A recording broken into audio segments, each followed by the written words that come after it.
I am Italian. I was born in Romania and I grew up in Italy. I've been living in Berlin for like almost 9 years, but for now, I've been taking a break from Berlin. So I've been living in Paris, I think, since like end of December, beginning of January, and I'm not sure yet when I will go back to Berlin. Nice. I love that. I feel like a lot of people from Europe, they're just like all over because Because everything's so. Europe is so small, like you could be, and also most of the countries are kind of similar. So yeah, we like I speak Italian and Romanian. I don't speak French, but I still understand everyone. So it's kind of easy to move around. That's the beauty of it. Oh, I love that. That's so cool. Yeah. Where I'm from, it's like I'm from multiple different states, but they're all close to each other. So I just say Mhm. like I'm from where my parents live, So same vibe, but obviously, I wish I knew multiple Actually, languages. If you are from Italy and you like want to get into fashion, is the move to go to Paris or like Berlin? Like what do people normally do? so Milan is still happening in terms of like getting into the industry. It's conservative though, like it's way more conservative than the scene in Paris or in Berlin. That's why I actually moved from Italy to Berlin because I felt like I needed a low entry level barrier, if that makes sense. And it's just very, very hard in terms of like, yeah, it's just very closed. The industry is very close and very conservative, but the fashion schools are good. We have Istituto Marangoni, we have also Polimoda, which is in Florence. They're quite good, quite popular as well. So, yeah, there is a scene of like studying, and people just know so much. So when you moved from Italy to Berlin, that was like the start of your fashion career? With an internship in Berlin for a brand, it was all hands on. So, like, I kind of had to do a little bit of everything. But also, it gave me the freedom to experiment and to learn. Seriously, like I learned so much. Like I didn't know shit about like what having a brand means. Like seriously, even in terms of like, okay, we want to do a new collection. Like, okay, we start like from the silhouettes we want to create.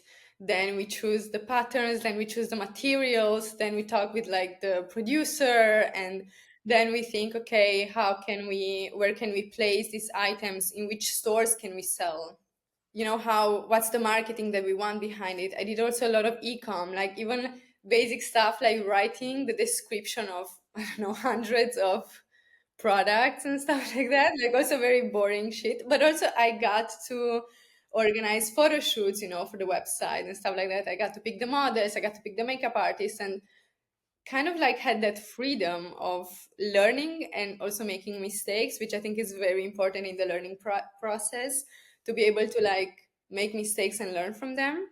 Yeah. And it was extremely useful. To be honest, I realized it after how useful that internship was, because obviously it wasn't like the cool thing, it was maternity, and I didn't feel like, oh wow, like this is the real fashion happening. Hmm. But learning the infrastructure was key for me. Also, in the meantime, kept applying for like internships to magazines. I never really got an interview, Hmm. and that also got me a little bit sad because in Berlin we have some cool magazines. No, that makes sense. So you started off like interning essentially for something that's like not cool, but you got like really core knowledge doing that, which I The think is, basics, yeah. yeah, like I think that's really smart because, sometimes if you were to go to like a really big, notable like fashion house or something like that, like they'll probably have you just doing like one little thing and then that's it. And then you Mhm. can't experiment, you can't learn, maybe not always, but they're kind of set up in a way for other people take the reins, not necessarily like an intern. So, you Absolutely, know, yeah. yeah, so that makes a lot of sense. So you have an internship and then so you're in Berlin. Did you go to school for fashion? Like what's your background? No, I studied business in Italy. I have a bachelor in business administration, the most useless bachelor, like the most unused, I would say. Like I haven't used anything that I studied. For Mhm. example, I learned how to do taxes. I don't do my own taxes. So, but that's fine. I feel like it gave me a little bit of awareness of what business means. Definitely makes sense like in fashion because I went to Mhm. fashion school for design and any of the business classes were extra. It wasn't a part of it. And it's such an Hmm. integral part to be able to sell yourself in this industry because it's so competitive that you're kind of just left with like just being able to make pretty clothes, but like, how do you market? How do you sell? And like, obviously those hats kind of all end up on the designer, but having someone like you that knows the industry so well, you can maybe guide people like in the right direction, like business Hmm. wise and stuff. Yeah. So, maybe it's not so useless. Fashion I feel business. like, it's giving you a point of view, and then like you can do whatever you want with it. You could take it or leave it, and the fact that I'm always able to like read everything in like with a business point of view. That's the only word that comes to my mind right now. It has helped me. Yeah, Yeah, basically. definitely. So how did you get into fashion? Have you always wanted to do this, or was it just something you stumbled upon? Start my career, it was when I saw Alessandro Michele's Gucci Fall 2018. Hmm. I saw it in live stream and I cried. I don't know, maybe I was on my period, whatever. Like maybe I felt super emotional for no reason, but I cried and I was like, why? Like I'm watching a fashion show and I'm crying. Like this is giving me like such an, like, I just felt like very emotionally connected to that show, and it felt really weird. And then I remembered that like I was starting to think, okay, what's my connection to fashion, like to clothes making, to marketing and stuff like that.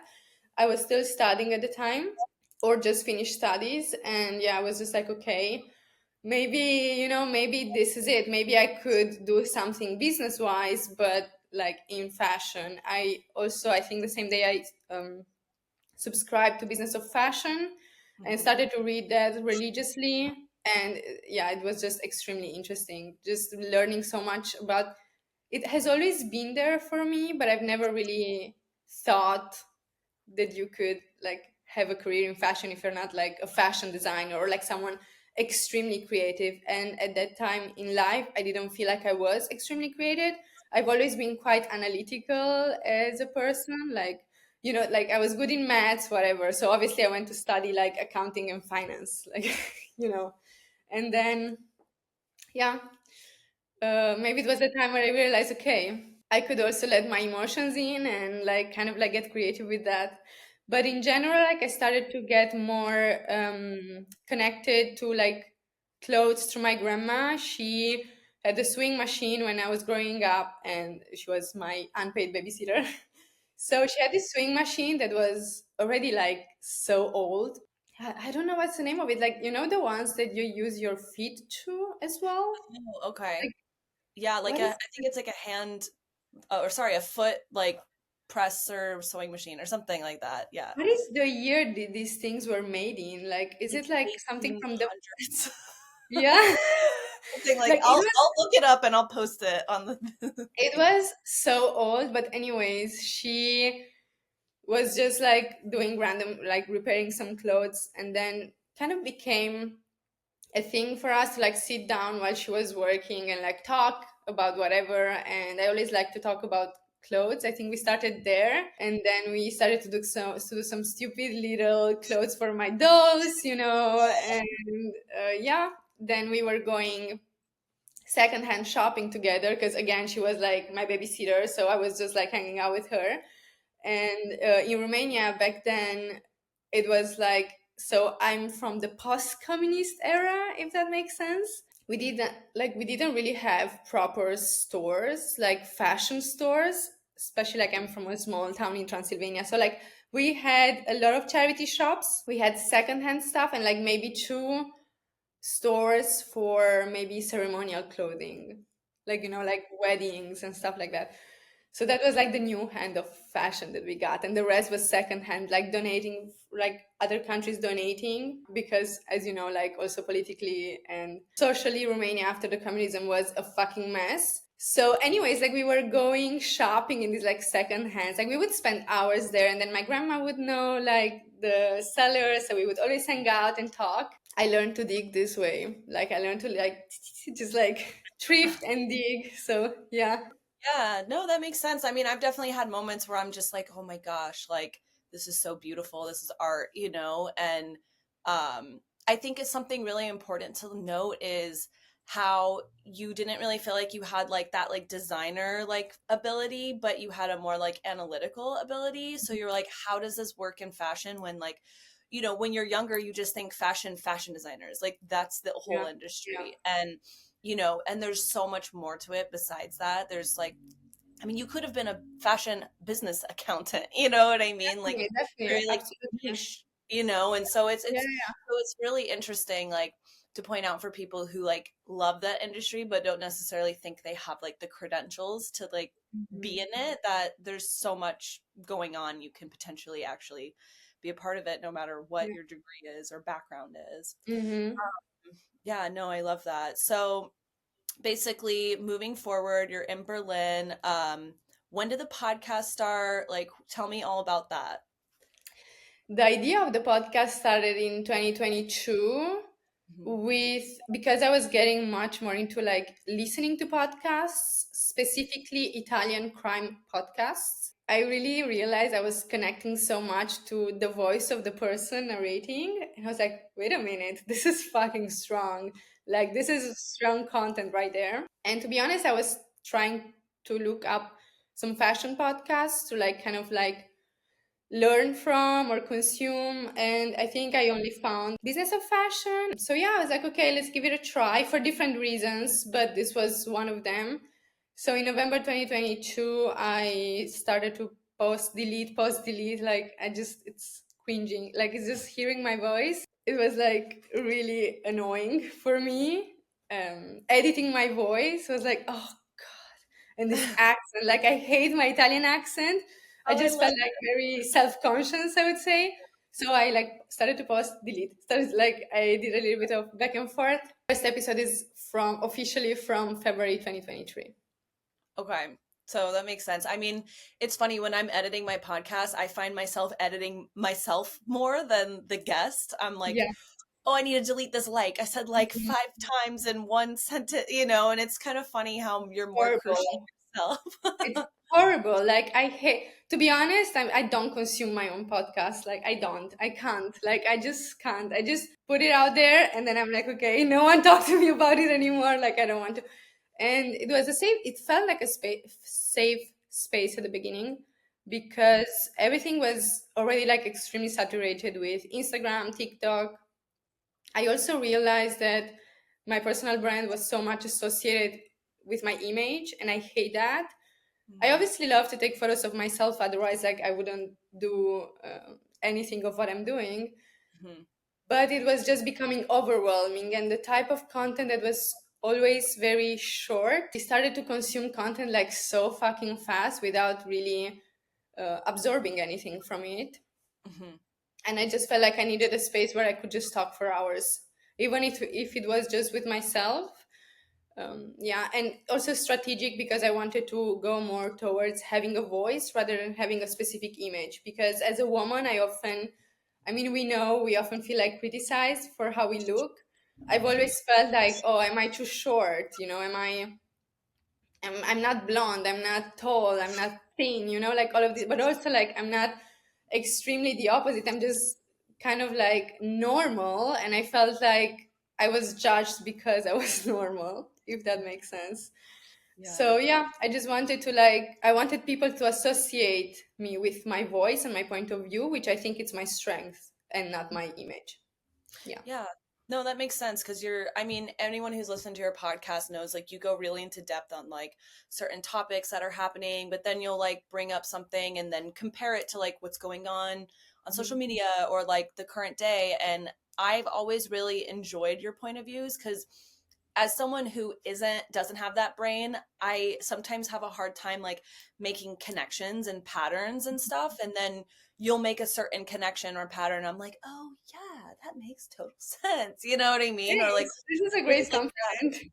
yeah, no, I find that I'm trying to look for patterns a lot. I mean, I think that's why I started this podcast is because I do have an investigative mind, but it's not like it's only like within what I'm paying attention to. It's not like necessarily like broader than that. So Hmm. Hmm. it's very selfish in nature, but at the same time it's really cool to see like other people who are really good at that. Like that's why I love reading up on like certain people's fashion reviews because of like, shows during fashion week, and I'm Mhm. like, oh my gosh, I would have never thought of that. I'm looking at, wow, that detail is like really hard to do, or that construction is gorgeous, and like all those kinds of things, because that's what I That's your know. knowledge, yeah.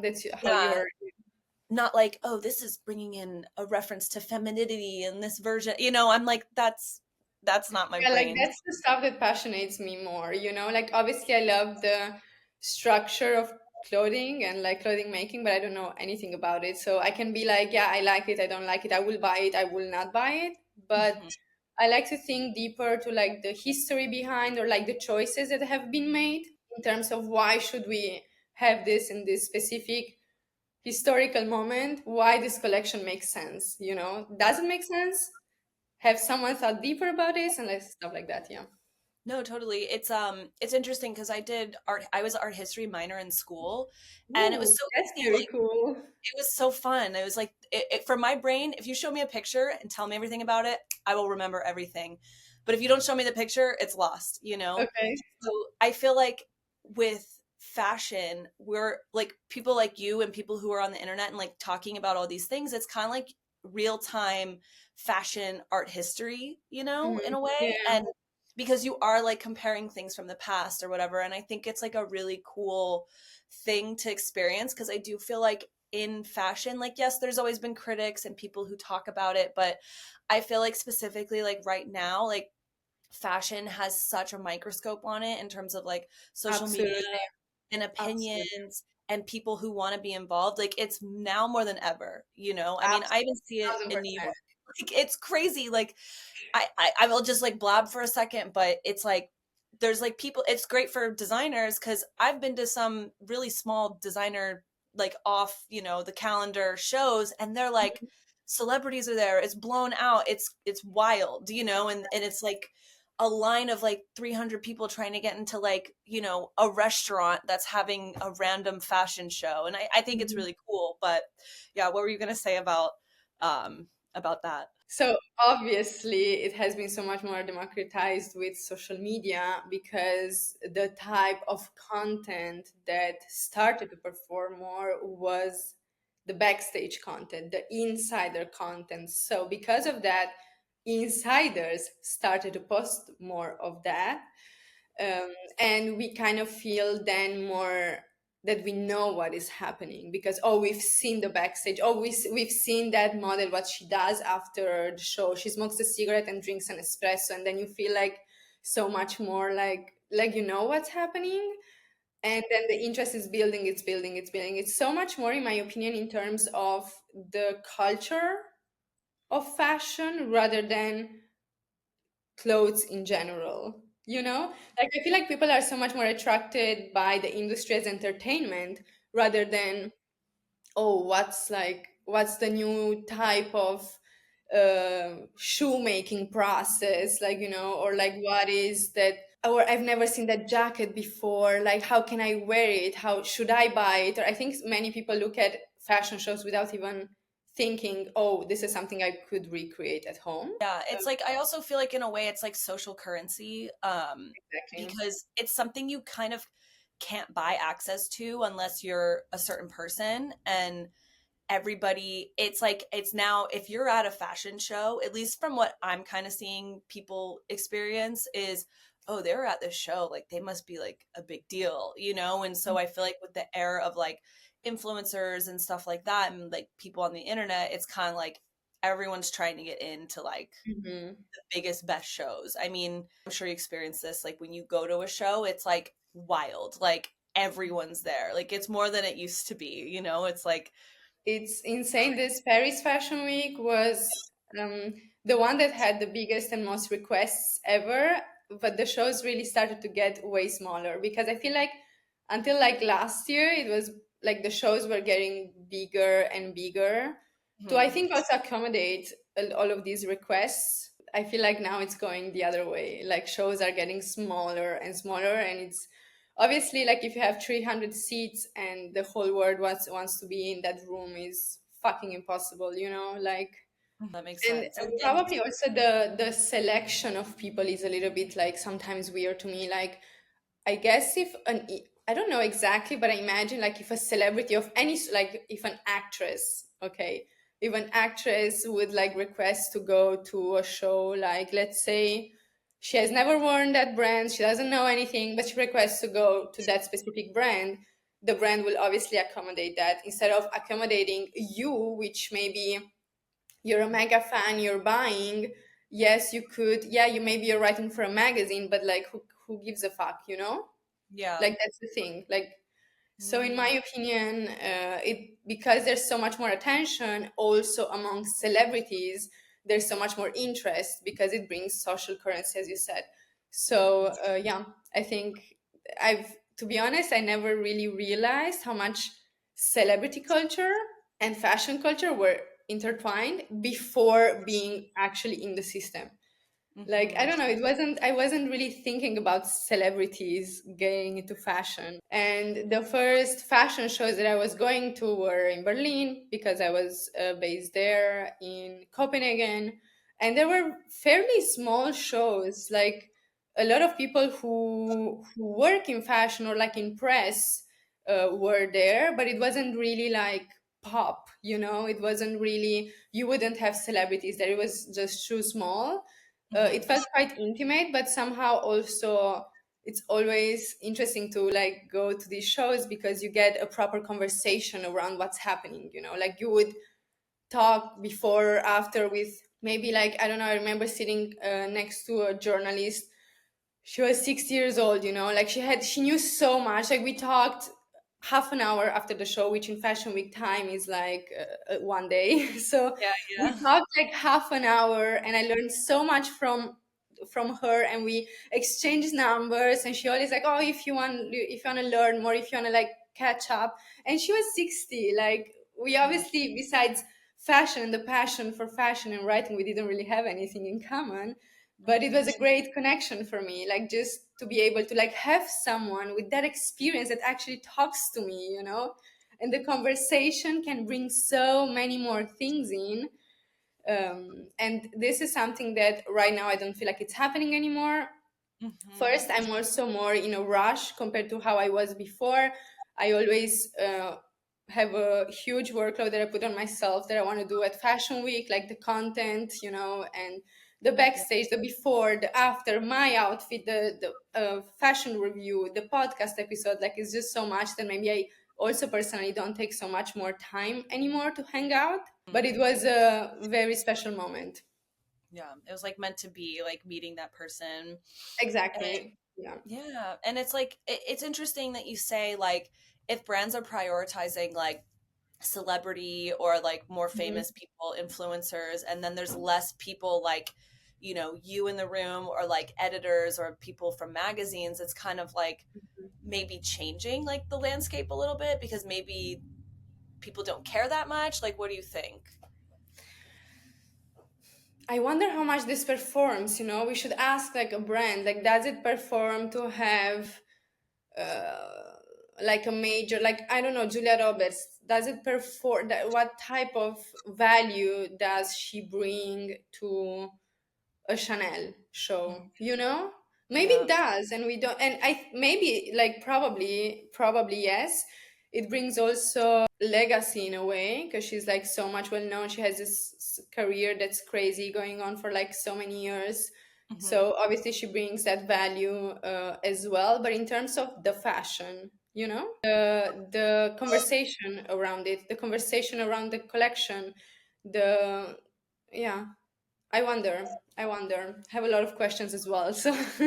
I know it's definitely feels like the tides are changing a little bit. I mean, Mhm, obviously with social media and like TikTok, everyone is like having that, that point of view, like you were saying. And it is a little bit, I think, of like, we'll see where it lands right now. Everything's kind of up in the air. It's kind of like, is it going to be like more of an entertainment thing? Because I've even thought about like, what if like, entertainment, well, I guess here we have like Entertainment Tonight or something like a TV mhm, show that like highlights like celebrities and stuff like that, or like ESPN or something of like mhm, the fashion experience or something like that, like it's I'm just curious because like America has like a really fun way of like sensationalizing things like that and making it mhm. like really broadcasted, but I'm like potentially that could do pretty well actually at this point, because your average person is kind of paying attention at this point. So, for example, in Italy, growing up, you would always have fashion on TV.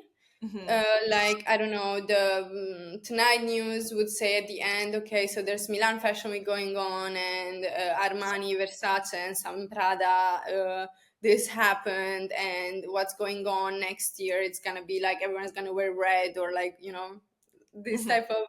It was very basic and superficial, but it was there. We even had this one. So she basically had her own show on, like, Hmm. not the biggest broadcast in Italy, like TV broadcast, but a smaller one. But she would always do like hours of going to fashion shows with like her microphone and the camera, and she would talk to like designers in the backstage and stuff like that. And I was Hmm. living for that show. Oh my god, I So love yeah, that. I wish yeah. I saw something like that. That was more like reality television, like maybe there'd be like moments of that. But Hmm. like in terms of like maybe like the local channel having like fashion stuff, not really it's just not really something that's like celebrated. Sports like 100%. Like I believe you. Hmm. yeah, if you want to be into sports, like that's the easiest thing to get into, not like I maybe mean, so you much have to arts. think that in Italy it has been like one of the biggest businesses together with cars and food to bring in money. Like it's more than 100 years business, from like artisans, from Gucci opening a luggage store in Hmm. the beginning of the 90s. That was fashion already. That was Yeah. already the business of fashion was starting like that. So because there has always been this attention and culture around clothes making and craftsmanship, I think that's why kind of like they were trying to bring in this like entertainment point of view to fashion. Yeah, It that makes hasn't been sense. successful because now I like no one is talking about fashion anymore like it used to be 15 years ago when I Hmm. was growing up in Italy. So yeah, but maybe you never Yeah. know. I do see the future of fashion to be consumed more as a form of entertainment, simply because we will have to slow down the consumption of like clothes. Like this is just. I mean, we were supposed to do this decades ago. Anyways, we haven't done it. At some point, this will. Yeah, this will have to happen, and especially like the newer generations are so much more aware. Hmm. Sometimes, like, I remember growing up, consuming fashion was like, oh, I will buy a jacket for this season. That was like my expression of fashion. Like that's very superficial in my opinion, but also because I didn't really know that I could consume fashion in different ways, that I could actually pick up a book about fashion where there weren't also so many. There aren't so many fashion books out there if you look. Like if Yeah. you really like if you want to build like a library of like interesting books to have at home, maybe 20, 30 books. Yeah. Maybe, you know? Yeah.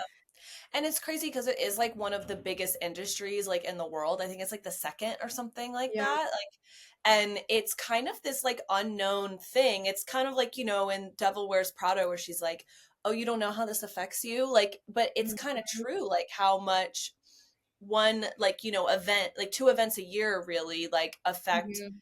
the trickle down. Because I mean, I work in more corporate fashion, so like we look at runway as an idea, like potentially, but like it's not really hitting the market until like 2 or 3 years later, like maybe, and it's like a dulled down essence of like whatever was happening. But it's funny Absolutely. now because it's like social media trends, like for instance bows, like that was a huge Instagram thing. Like maybe some designers like picked up on that or whatever, Mhm. but it wasn't like every brand was doing bows, like maybe how every brand might do like a certain color or like a certain silhouette. Mhm. And so it's like interesting seeing like the social media influence affecting all the shopping patterns and things like that, and how like that's really having its own separate influence into like the market as well. So it's I yeah, think it's like just social media, sorry to interrupt. no, no, please.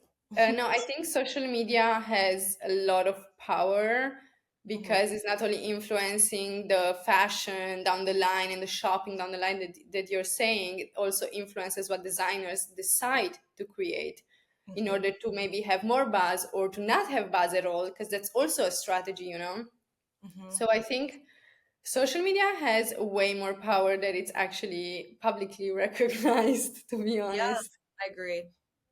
I mean, honestly, like that kind of segues into a question that been asking Mhm. a lot of people is like I live in New York, you live in Paris, we have all the same influences if we're into the same thing. I get on the subway, I see girls and I look the same as them and I'm like I'm a fashion girl. Like why do I look the same as everybody else, you know? And it's like I genuinely love what I'm wearing, but like do you think the internet is making us look the same? I think so, and I thought so until I was in Berlin because I could really see the difference between pre TikTok era and post TikTok era in what people were wearing. Mhm. I remember like I went back to Berlin a couple of months ago for a job, and I entered the room. There were, you could see the screen time of each one person in the room by what they were wearing. Yeah. And that was like something that I was like, oh, okay. Like, I did not feel like that in Paris. I feel like obviously there's like a norm also in Paris. You get to see a lot of people wearing some, like, kind of like the same brands.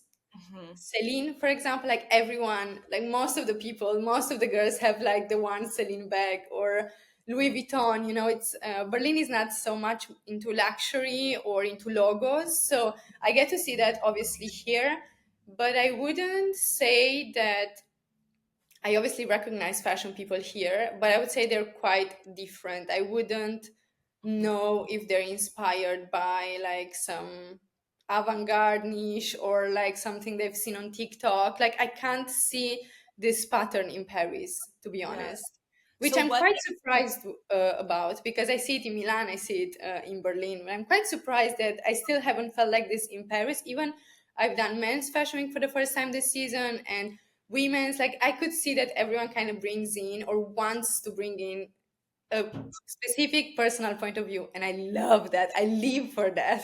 like 2 summers ago was when everyone started wearing black Hmm. and like I'm talking everyone and I've always been like in the punk goth scene, like I was in bands. So like that was just kind of always a part of my aesthetic and then I start seeing like bondage and that was when everybody was going to raves and like it just like that and it was like I would get on a subway and it would be like all goth looking people or whatever and I was just like but I could like tell that like if I looked at your Instagram and scrolled you were like not that 2 months ago, like whatever. It's like no judgment, but it was Hmm. like it was just something I could just tell that it was like a style, and I was like, oh, maybe I should cash in and like start selling like belts and stuff like that, you know.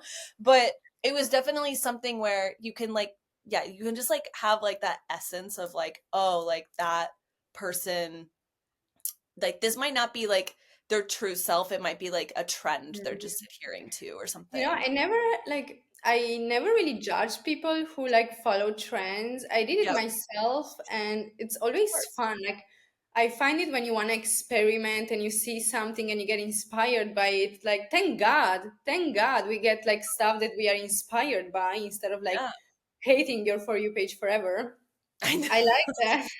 No, I really like that. I just, to me, it's like it really has to feel personal. For example, I used to also be into like punk and that type of music, alternative rock, indie, and stuff like that.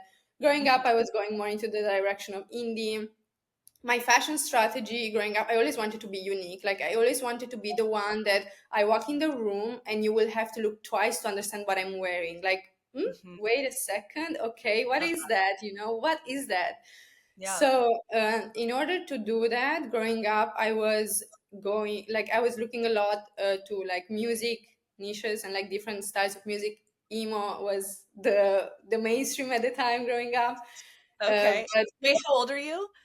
I'm 31. Okay, okay. So I'm 33, so like same. Same. But then, it wasn't enough. Like I wanted more. So I wanted something even more niche because this was already mainstream. So I went Yeah. more in the direction of punk, Vivienne Westwood, Sex Oh Pistols and stuff like that. And this was my secret of always being, because people would be like, oh, like, how did you, where did you see that? I haven't seen that on MTV or whatever. Like, what is that? And I would be like, yeah, I saw it in a documentary from the 70s of Sid Vicious and like, stuff like that. And I felt like I knew my shit. I felt quite cool. So that was like my little secret of fashion inspiration, I would say. Yeah. And now, growing up, I was like, now I have to get rid of this. Like, it can't be my aesthetic, because who wants to be like a grown up goth? No one. Like, it's not cool.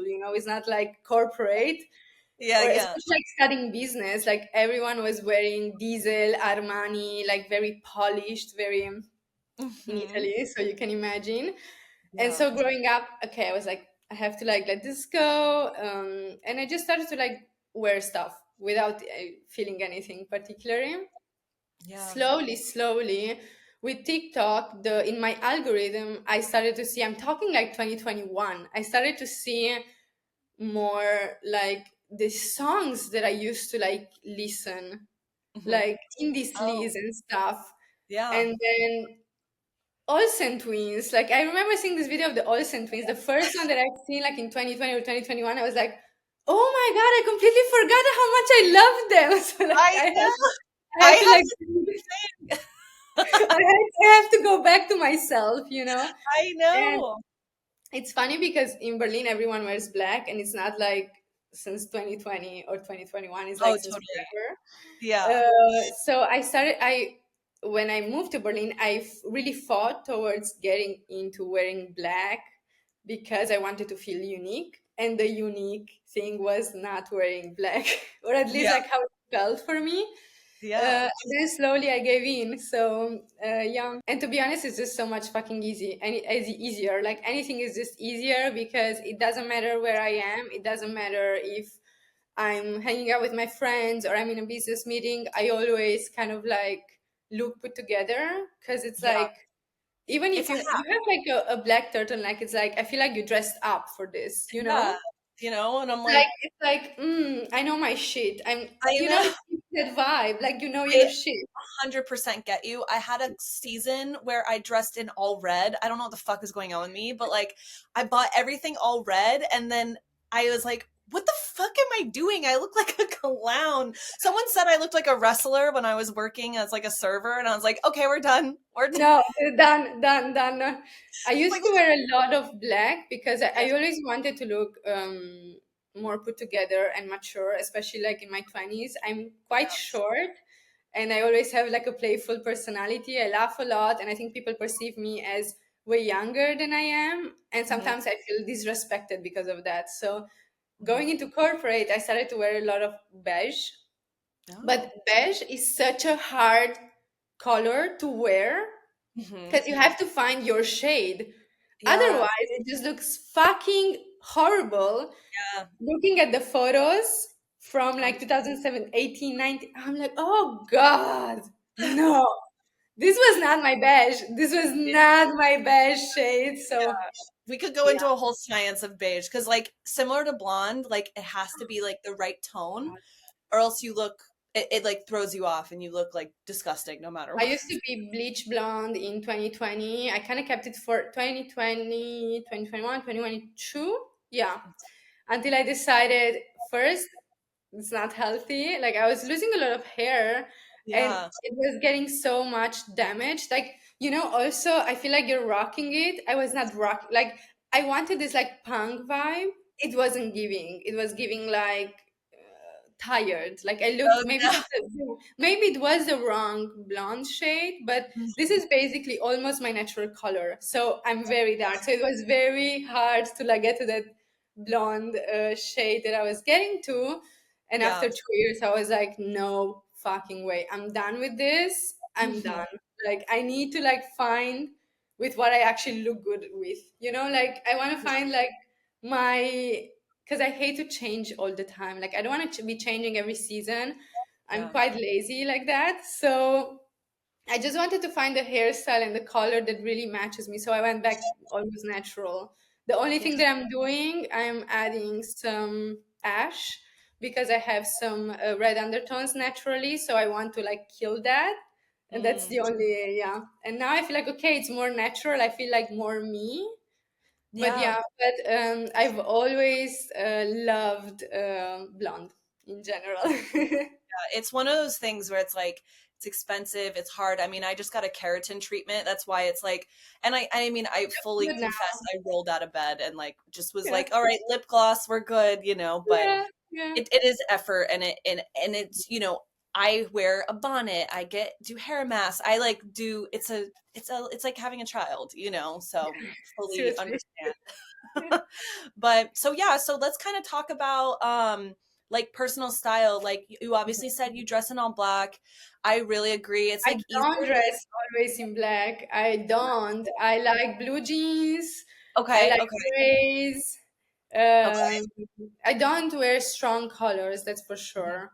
Or okay, beige. I don't wear beige anymore. okay. But I So do like you beige. I like to mix beige with with black a lot, obviously.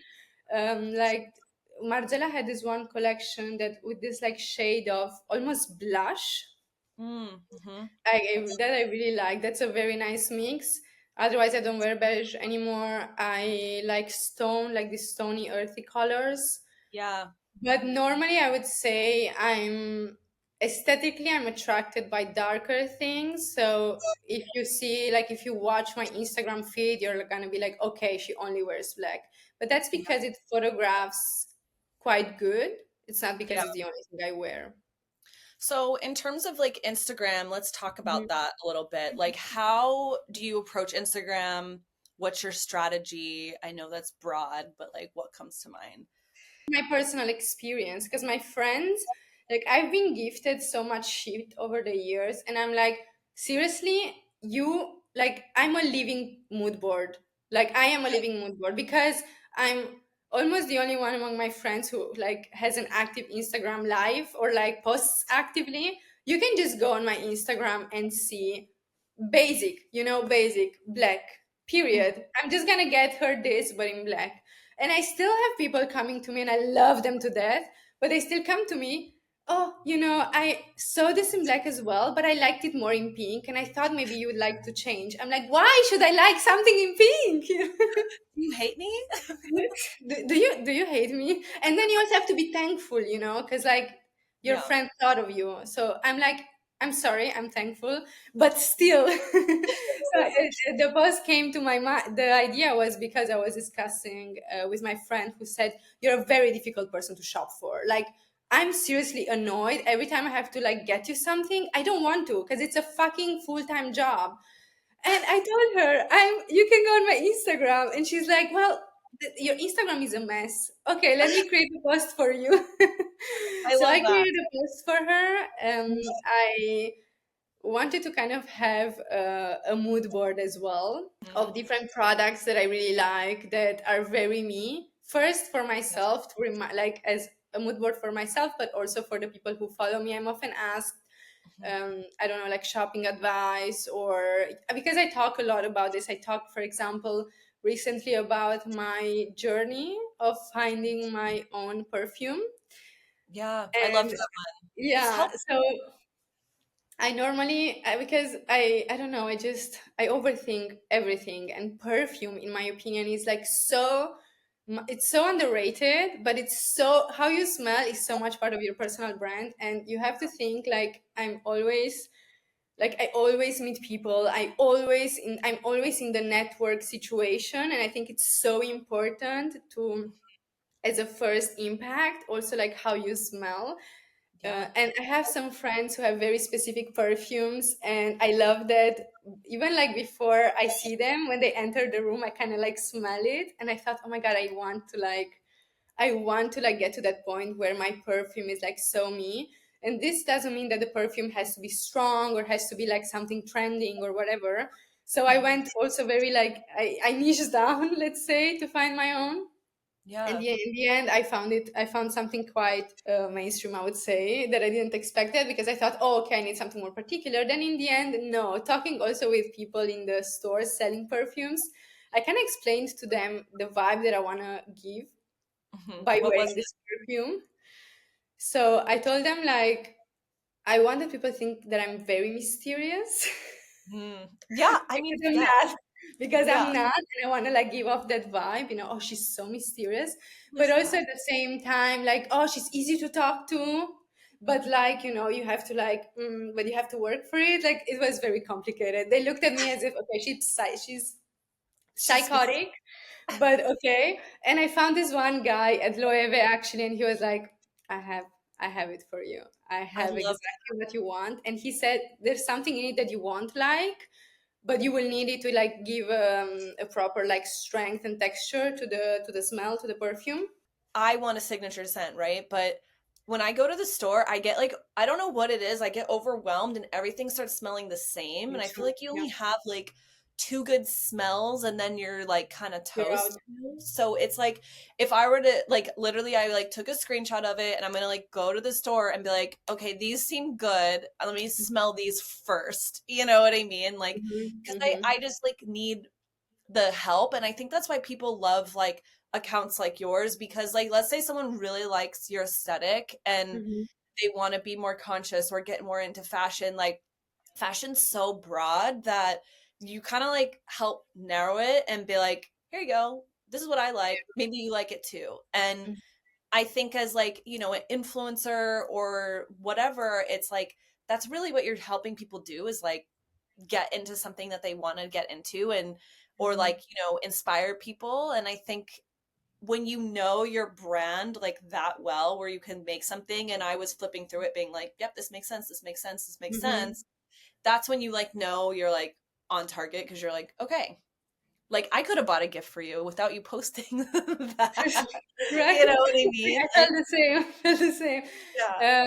Thanks. No, that's a great compliment, actually. I'm obviously very, very happy to also, like, I'm happy to have also this exchange, because for me, I feel like in what I'm doing, I don't have a direct feedback besides my DMs, which are often maybe like, if you don't like something, you wouldn't like text someone necessarily saying, I don't like what you're doing, or like Yeah. just like send a honest like 3-pager feedback of what I'm doing, as Mhm. as much as I used to do at work, that I would maybe weekly, maybe monthly, I would sit down with my boss and we would go through, okay, we did this, we could do that. And that was like a structure that was necessary for me. Like, I loved to have that structure and that conversation, because I think when you have a conversation, ideas just like start to like fill in, and that's the beauty of it, the beauty of the exchange. And I feel like this is a job where I'm mostly alone and I decide everything by myself and I feedback myself, and that's never healthy and doesn't bring me anywhere. So this type of feedback, and yeah, it's just very interesting. Yeah, of course. No, and so basically like what is I'm curious because I see your Instagram and the following and like what you're doing. Like what is a daily like life for you? Are you just working on social media? Do you have a job? Like what's that all like? So I quit my job, actually, my corporate job. I was working as social media manager for a fashion company in Berlin. I quit with COVID, not thinking that would have turned into like a fucking massive pandemic. Hmm. And so then I was like, hey, I'm at home. What am I going to do? So I started to post more content. And yeah, just I'm into post production a lot. I love to edit videos and photos, videos mostly. So I started to learn a little bit how to use softwares. Back then we had softwares like, I don't know, Premiere. Like, now you can do everything with just the TikTok app. Back then Yeah. it's like kind of took a little bit of time to like get into it. Hmm. um, and it became my full-time job, but I monetize differently from the beginning of my career. I started as content creator, so I would mostly shoot for brands, Hmm. and then just basically submit the content. I did this for like brands from Berlin, but also Europe. Some were shorter projects, like one campaign, one gig. Some were yearly projects, so that was great. At the same time, because I've always been crazy passionate about secondhand, I started to sell. I always try to find a way of selling secondhand Hmm. since high school. I don't know, it's just something that I really enjoy, and I always thought I could do something with it. I still haven't managed to properly like have a secondhand business by myself, but Hmm. I was also doing that. And then years after, like after this, it became more consulting, and now it became more writing as well. So it's not only social media, it's also writing, which is a form of content creation in a way, but Hmm. different. So I would say I monetize in different ways, and I've started like, I don't monetize anymore how I used to monetize before. For example, I don't do content creation for brands anymore. Mm. Yeah. So that's like if a brand were to contact you and you would do like some kind of promotion for them or something like that. You mean content creation? Yeah. Content creation, well, what I mean by that is doing photos, like photography material and videography material for brands to use Hmm. for their social media or for their websites, Mm.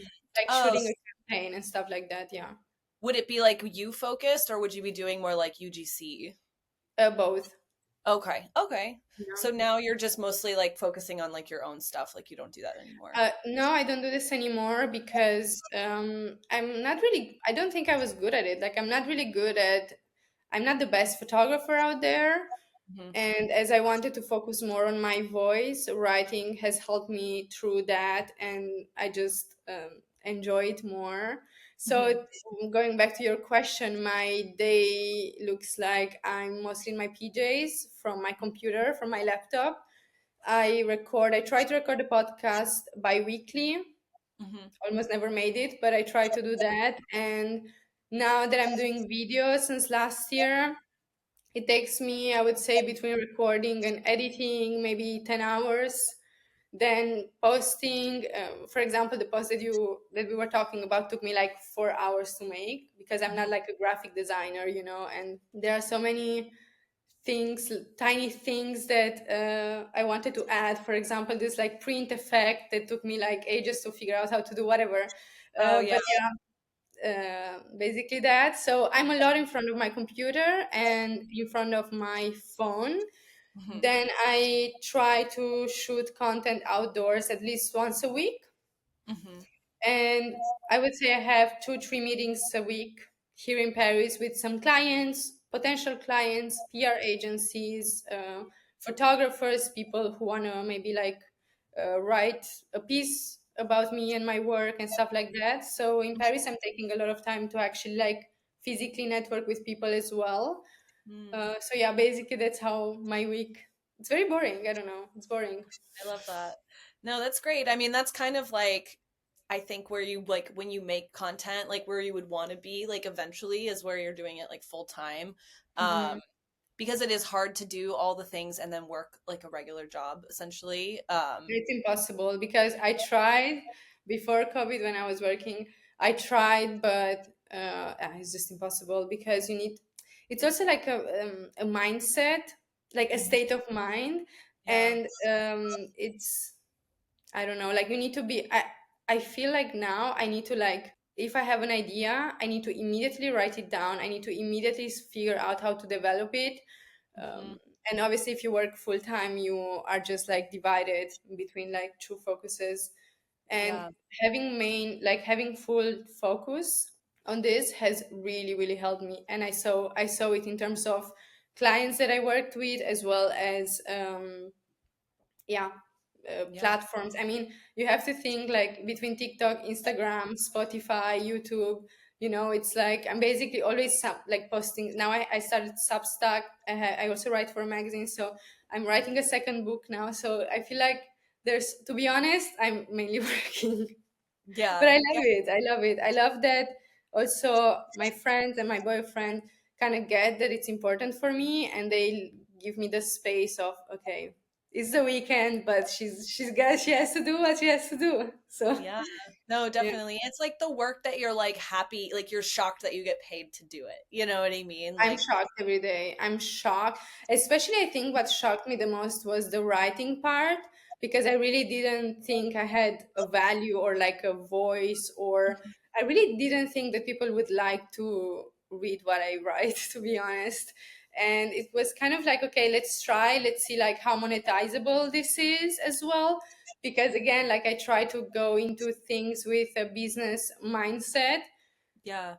because I'm already like, also just simply doing organic content takes obviously so much time. And you could like, there's no limit to organic content, right? So going into new maybe career paths, I'm more I try to be more aware now, and I try to like kind of analyze it more. Like, does it make sense? Does it, what can it bring me? And the idea of writing was, I want to promote my podcast, Mm-hmm. but I love to write, but I don't know things that I don't know what to write about. Like, first thing I was like, a blank page, what should I write about? I don't know, so I just randomly started to, and I realized it's like that I was really enjoying writing as well, and I'm very conversational in my style of writing. I'm very much as if I'm like texting my friend on WhatsApp, and Mm-hmm. that's super fun because for example, Nasty Magazine that I write for, the editor-in-chief was like,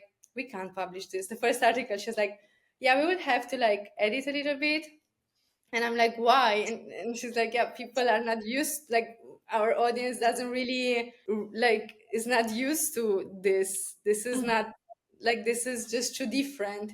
And I think what she meant by it, this is too loud or too I don't know, like it was too messy. It was too messy. And then we kind of found the balance, Mm-hmm.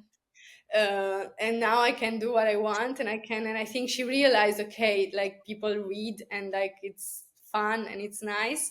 So Yeah. now it's cooler, but obviously it was a process also to kind of like learn a little bit also the rules of it, the rules of press, the rules of how do you write an article, where do you start from, what's it, how catchy is the title, how much can you give off from the title already, like all of these tiny details. And then I got the opportunity to write a book, and that was massive. That was really, really nice. It was really, for me, I realized, okay, this is maybe a longer career path that I could actually, yeah, take.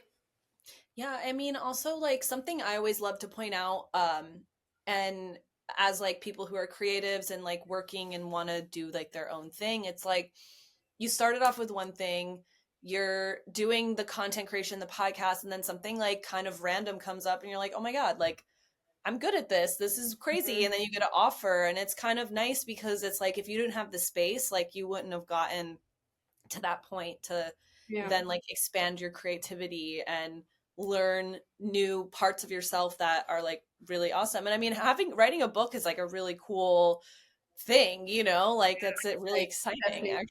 For me, it's massive. Like, I'm very much honored. Yeah, I also like to experiment, to be honest, and then see. For example, like I wanted to be a stylist for a very long time, then I tried it and I was not able to monetize it. I was not good at it. Like, seriously, I was not good at it, and I had to make that mistake, because otherwise I would still be here thinking, oh, I want to be a stylist. I could be a stylist. Yeah. The fact that I tried and I failed was everything for me. Like, it was bad, but Yeah. it gave me really it gave me a very interesting like restarting point, I would say. Yeah, I mean that's good to note that like failures are just like redirection. Absolutely. This is my my life motto. So Mhm. So I did want to ask, like, because you're essentially an entrepreneur and like creating your own life and doing all these things, how do you deal with like the ups and the downs of like of that essentially? Because you can have hard days and good days. yeah, I'm also a serial overthinker, so that's not great. But I would say I recently started to write down everything, ideas, pros and cons, some bad days where I feel like, oh, I'm not good. Like, I don't know, I have a massive imposter syndrome all the time. I think maybe because I was not in fashion school, and Mm, also, yeah, I don't know, I guess it's that just in general, like at all times I have an imposter syndrome. So mhm. I like to write about that a lot, and it really helps me to realize why. and then kind of like fighting through that and realize, okay, I own this, like I'm taking my space because I have the power as a Yeah. human being on earth to take the space that I think I deserve. And that plus in terms of business, I analyze a lot what I'm doing, although it maybe might feel that's very chaotic. It's actually not. I have like long term plans as well. So the podcast is the beginning of a type of career that I want to have in 10 years from now.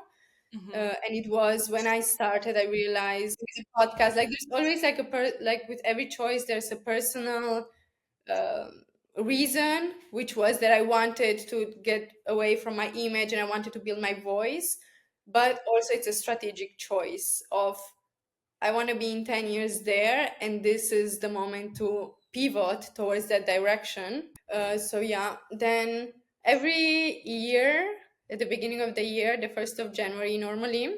So, every 1st of January, I do a massive, I would say, business model or like workshop for my business with myself, if that makes sense. And I think of what I've achieved in the year before and what I want to achieve this upcoming year. What are the goals, the short-term goals and the long-term goals that I want to actually achieve? And sometimes it happens, sometimes it doesn't, but I feel like in a dark tunnel where I need to see the light at the end of the tunnel. And this really helps me because I can, but it's a lot of personal and doing it with yourself. And I think that sometimes it's a little bit tricky, to be honest, as an entrepreneur. Yeah, it's definitely like battling your own like psyche and like what you think you're capable of, and like putting yourself out there, making Hmm. yourself uncomfortable, and just like moving forward regardless, because you know that like endpoint Yeah, of where you want to be. And it is, yeah, it's challenging, but it's worth it, because it's definitely worth it because you have the freedom to do what you like. um, hmm I think as an young entrepreneur and woman entrepreneur, for me, it's also balancing the creativity with how I make my creativity, how I turn it into like something commercially viable. And this is a hmm question that I almost ask myself like on a weekly basis. I don't know, because yeah. obviously content is fun, but I'm thinking also like what is the business that I want to build something that I want to, like my kids will want to work in, my kids will want to hmm follow. So I'm trying to like understand what is the meaning of everything. And sometimes with social media you get lost because everything is like so fast. So yeah. and it feels like it's in the moment, like there's no since social media is here, it feels like it's in the moment, there's no future, but there's actually future because there's been this since I don't know, since the internet, since blogger time. So this is something Yeah. that it's now a business, it's a proper business. So yeah, I would say this is always a question. And I think as I creative people, a lot of people should, like everyone should ask this to themselves, like it's art, how much do I want to compromise my art and make it commercial? Like this is a conversation I have often with designers and with like creative people that I meet in Paris, and so many people are not willing to do that, and I really admire it. I really admire it, but then it's obviously hard to live off of your art. So hmm so then you get a second job, or but there's people who don't want to like make their art commercially viable. They don't want to sell hmm clothes that people wear. They just want to make clothes and like put them in a gallery. And that's yeah. that's that's also great. Yeah, it just depends on like how you want to turn it. So another like ending question I wanted to ask Mhm. you, what was the best piece of advice you've received, and like how has that influenced you? The best piece of advice: get over yourself. Yeah, I think like I think my boss told me this first year of work in this social media, like in this fashion company in Berlin where I was being a social media, everything is so personal to me because I feel like everything I'm saying, everything I'm doing in terms of work, it's myself. And I put myself Mhm. 100% in every single project I'm doing. And I'm like this now, but I've been like this also when I was working corporate. Get over Mhm. yourself is the best piece of advice because you need to detach yourself from what you're doing in order to be able to have like a objective feedback and point of view on that thing, you know. And for me it's Mhm. like, oh, you know, I worked 4 hours, I put so much of my personal knowledge and life in this, and it's like not performing, that I'm just fucking giving up because people don't care about who I am, you know, or whatever. And it's personal, but it's not that personal. So it was important for me. Like I think when I realized that, when someone told me this, I realized it. And then when it happened, when I realized that I was getting over myself, I'm like, okay, I'm growing up. I'm really growing up as a person, as an entrepreneur, and also as a creative. So it sounds stupid and obvious, but I think it isn't.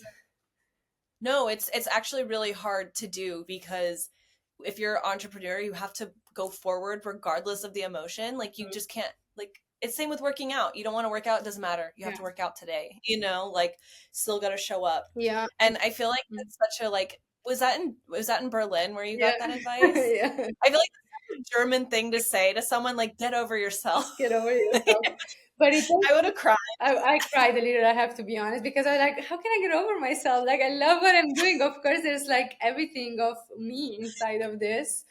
But Yeah. also, when you work with your personal brand, everything feels so much like intertwined, and it's not. It doesn't have to be. And yeah, So analog or digital? digital. Anne or Rick? Ugh. So Ugh. Okay, so I said I'd be good at shopping for you. okay, I think like on an everyday basis, Anne, I wear Hmm. it way more often. I have way more things of Anne than Rick. But as a concept, research and studying, I love to study Rick pieces, even if I'm not a designer. But I sometimes just go to the store to like see the structure and like touch the materials and stuff like that. But I would say on an everyday basis, and Okay.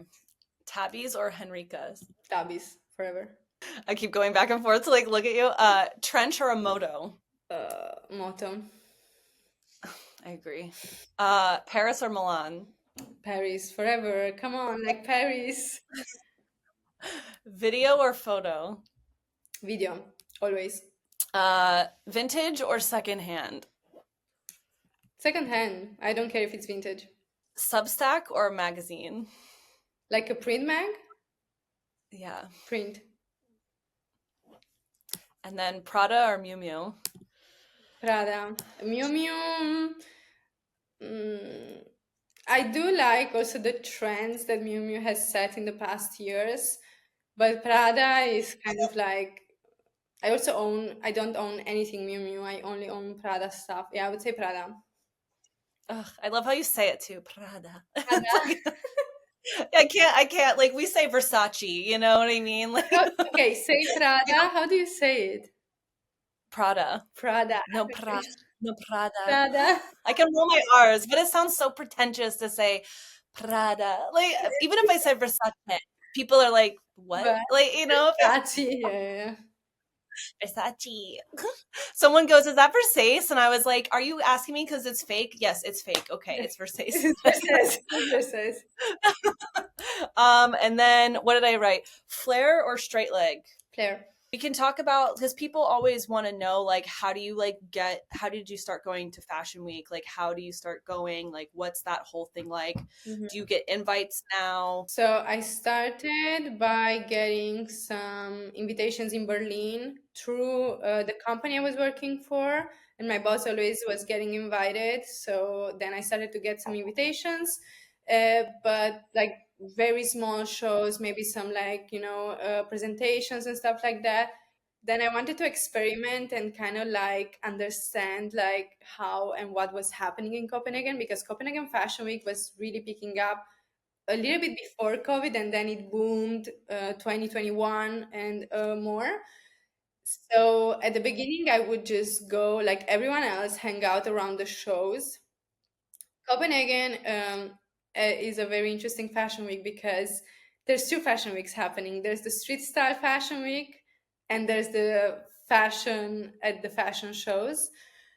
And because it was kind of like that whole like Scandi movement was starting, magazines would like post a lot of street style, and it was getting more and more clicks because the whole like Scandinavian style is quite like you can recreate it, and you can also like you can really get inspired by, like, it's colorful, it's complicated, but you can also tone it down. So like it was starting to get more clicks and more clicks. So then a lot of people at Copenhagen Fashion was hanging out around the locations.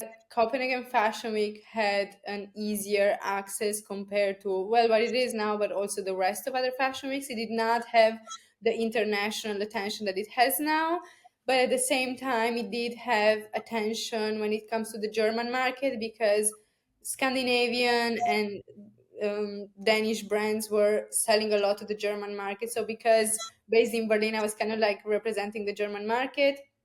That helped me at the beginning, Hmm. and then somehow it became very specific with this Scandinavian style. So and it got so much bigger, and it got so much international attention, and it was getting harder for me because the more specific I think like your personal brand is, the harder it is to get into shows that maybe don't really make sense. Fair enough. And also like the interest for me, it wasn't anymore in that direction. Yeah. I wanted to explore a little bit what was happening in Paris. I started to come to Paris while I was also going to Copenhagen. I had 2 seasons where I did both, and I was like, no, not doing that anymore. Hmm. And I focused more on Paris because Paris, it has different layers of entry levels, if that makes sense. Yeah. And even as a small and niche creator, was easy for me to find brands that was actually really fitting my aesthetic, and they were also interested in having me there, and Hmm. that was beautiful. And to be honest, I didn't know this about Paris before coming here, because I thought, okay, like obviously everyone wants to be there, obviously there's like so much attention. As a niche creator, is just extremely hard to like know the PRs, know the people, Yeah. get invited. But it turned out that because of so much attention, there are different like categories, of brands, of press, of events even happening. It's not only maybe fashion, there's also like art and more like in general. But anyways, yeah, so then I started to focus more on Paris. Hmm. And yeah, and then what was the question again? Oh, just like in general, I mean, you're kind of answering it. It's in terms of like how to get into a show. And, Mhm. you mentioned like having personal brand and how like Mhm. it would make more sense for you to be at one show versus another and Yeah. kind of being like strategic, like for Mhm. instance, like if you were to just show up at like some random like event, like yeah, it makes sense you're there because you're like a fashion person, but like it makes sense to target maybe like more specific things because of your personal branding. So if And someone were also, to be like listening to this, like if you wanted to get into it, like maybe you start building your personal brand to be like very specific so that you can like niche in and then go to those kinds of shows essentially.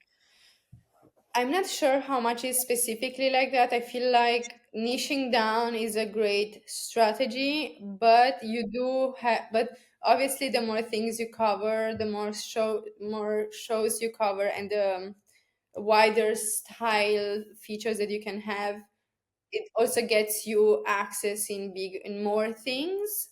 So it depends what you're looking for, really. I think niching down is much more interesting. It feels much more personal, and it feels much more like I don't want to be going to all the fashion shows. Like, this has never been my goal. I want to go to the fashion shows where I think I have a connection with the brand, as well as I want to shop the brand. So I want to learn about the brand. But yeah, like I wouldn't, obviously, like if I'm invited, I won't decline a Versace show. but I wouldn't think, or Dolce Gabbana, yeah, I would decline because I don't give a fuck about Dolce Gabbana, like seriously. So I wouldn't go to a show like that. But like looking forward to get to so many other shows where I do think there's a match, and the match hasn't, we haven't been matched yet, but still looking forward to that. It's very hard for me as well because shows are becoming a little bit smaller than before. So it's definitely always a little bit of a battle to figure out where I'm gonna go, where I'm gonna be invited. Fun fact, I've been declined to a show because I have too many followers. Like, okay, backstory. So what happened is that this is a brand I covered before. I've been to their shows before, and also I always cover it on social media. I love it. It's like one of my favorites. And the person in charge of guest management said, "Okay, we don't have a seat for Amelie in first row. Like we can't seat her, so there's full capacity." And my agent said, we can, like it's like Amelie doesn't give a fuck about seating. Like you can, like also in standing, it's fine. She just wants to like cover the show and like do her content basically. And the guest management said, we can't have someone like her standing. Like we can't have someone with this fellowship standing. Like that's not good. And I'm like, what? Like I want to go. Also, I've been going before. I want to go to the show. Like, I really don't. I have no interest. Obviously, I just want to see it physically, like, be in a point where I can actually, like, take photos and videos of the fashion show. It Yeah. doesn't really matter where I'm seated for me. Yeah. And this was something I've never heard before and I've never been told before. Yeah, it's interesting because I saw this one post where this guy was talking about like internet trends and stuff like that, and Mhm. how as we move out of this like social media phase that we've been in, like it might start to be like a negative to be like too internet. Mhm. And it's weird that you would be rejected from like follower count or like whatever. And it's like, I wonder if that's like a weird way of like brands protecting something, or like is that like the future, like because that's the first I've ever heard of that, because I would Mhm. expect that you would be able to get into like most things that you like. I do think that the followers count like doesn't have so much impact in order to be invited to fashion shows, because obviously there are a lot of people who are extremely viral and they have millions and millions of followers. It's a mix between like the network that you have as well as the type of content that you put out there. For example, a lifestyle influencer who has 3 million followers, it doesn't really make sense to go in the like to go to like let's say a rickshaw, like maybe does it make sense, it's not a match. So I think the guest management would say that, or they will just use the full capacity excuse, and it's just because maybe there's like no connection. But then again, if you're a celebrity with 3 million followers, then this is different, so I think it counts and it doesn't count. It's seriously like it's a question mark for me as well, for my agent as well, like for everyone around me, the level of yeah, just like the recipe to like get invited. Because you've been invited before, it doesn't mean that you will get invited again. Because you've done the content that went viral, it doesn't mean that you will get invited again. Because you have followers, doesn't mean that. Definitely it helps, but it doesn't mean that you will get access. And I think it depends from city to city. Like it depends from fashion week to fashion week. I mean, from Milan, Paris, and Berlin, of course, and Copenhagen. Like it really depends. Every fashion week has kind of like their own microcosm around this. So you have to figure out how.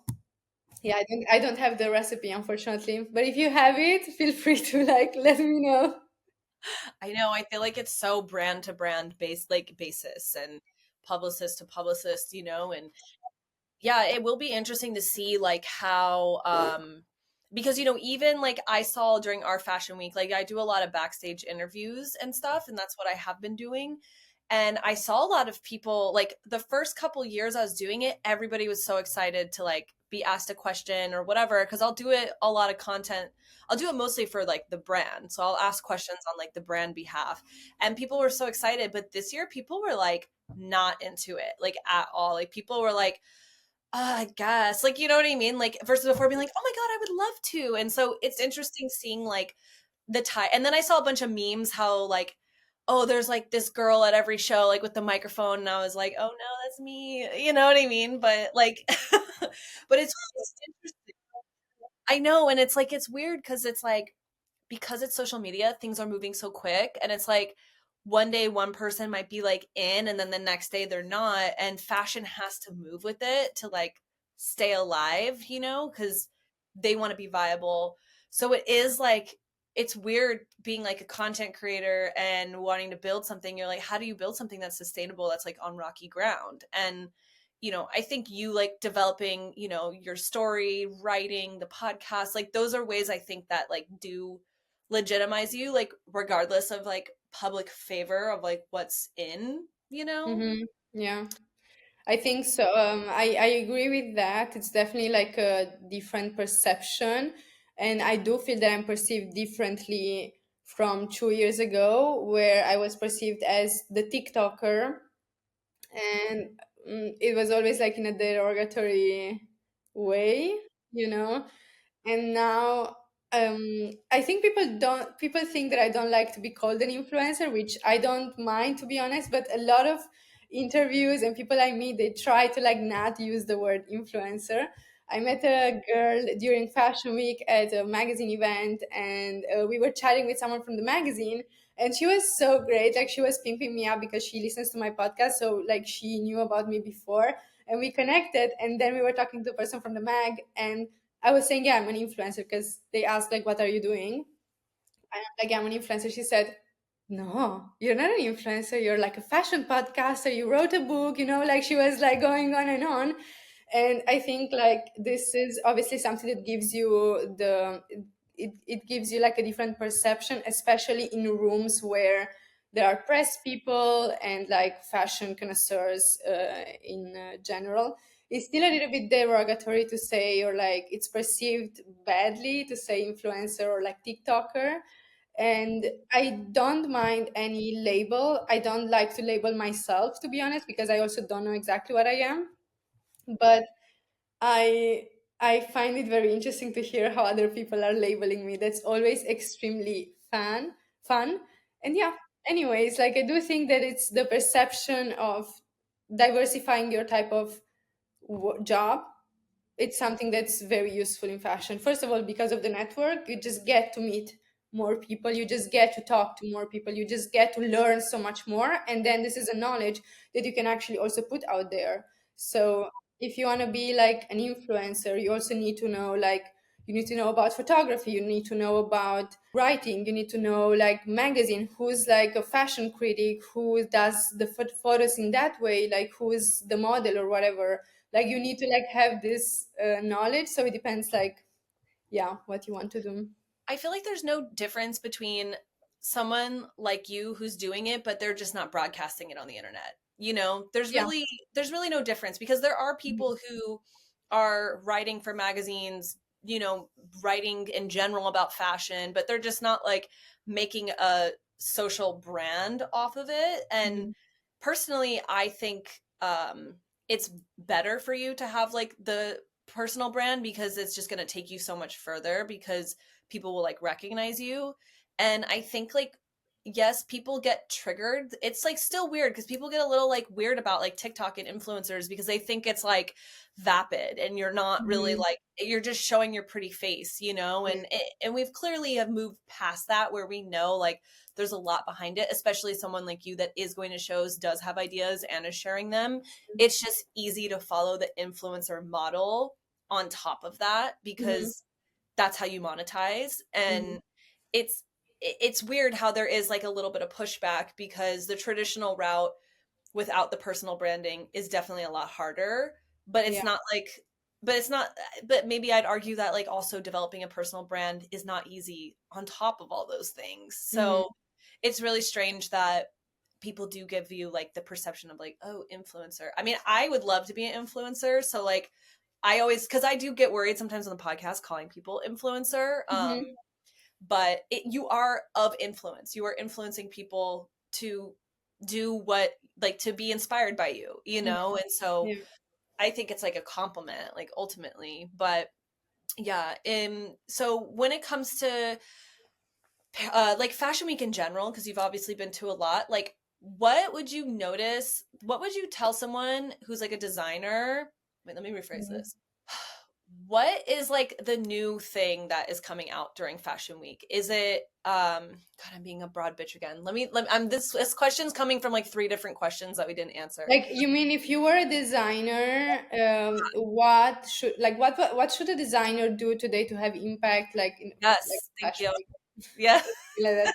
I Okay, love interviewing podcasters. because they just find their own questions, right? Thank you. Yes. Okay, so I think it again depends on different cities and fashion weeks. For example, I think in Copenhagen what works a lot is doing presentations rather than fashion shows, Yeah. because they have, and the buyers that go there and the attention that there is around Copenhagen is a lot based on materials rather than performance or like crazy shapes or like trend setting ideas, if that makes sense. In Hmm. Copenhagen is way more about, oh, we developed, like, we work with wool in this way and this specific item is made in that way, and there's a lot of story, and a lot of businesses are family owned businesses, so they always have a very interesting story there as well. So I think, for example, like if you're based in Copenhagen, presentations are the best. In regards of Paris Fashion Week, it really depends on the goal that you want. In general, like as a small brand, meeting with press, buyers, influencers will help you to also build a fan base. And you want the buyer to be part of your fan base. You want to create that group around you, like a proper network, like a physical network of people that actually believe in your product. So having maybe a fashion show, that's why, like, you have a fashion show and then you have like the rec where you go, often the same people who went to the fashion show go to the rec to actually be able to try on things or like to test the materials, and buyers can understand, like, okay, I can order this and that because it's made like that and it can Yeah. sell, it doesn't, or whatever. So again, what was the question? Yeah. Yeah. Yeah. As Yeah. as a No, that small makes brand, sense. Yeah. I, I think fashion shows are extremely expensive Hmm. for an upcoming designer. What I would do if I would have like a brand, if I would start a brand, like being in Copenhagen, having a presentation in Copenhagen makes more sense than like doing a proper fashion show with like art performance and stuff and investing in more of that. In Paris, you also need to create a little bit more buzz because the fashion week is so long. It's more than a week. There are a lot of shows, and there are so many off schedule shows, as well as presentations, as well as events, dinners, after parties. Like, there's so much going on. It's like a 24/7. So, in order to be able to actually capture the people that you want to, like, the people that you're targeting, I think, yeah, you definitely need to do more buzz.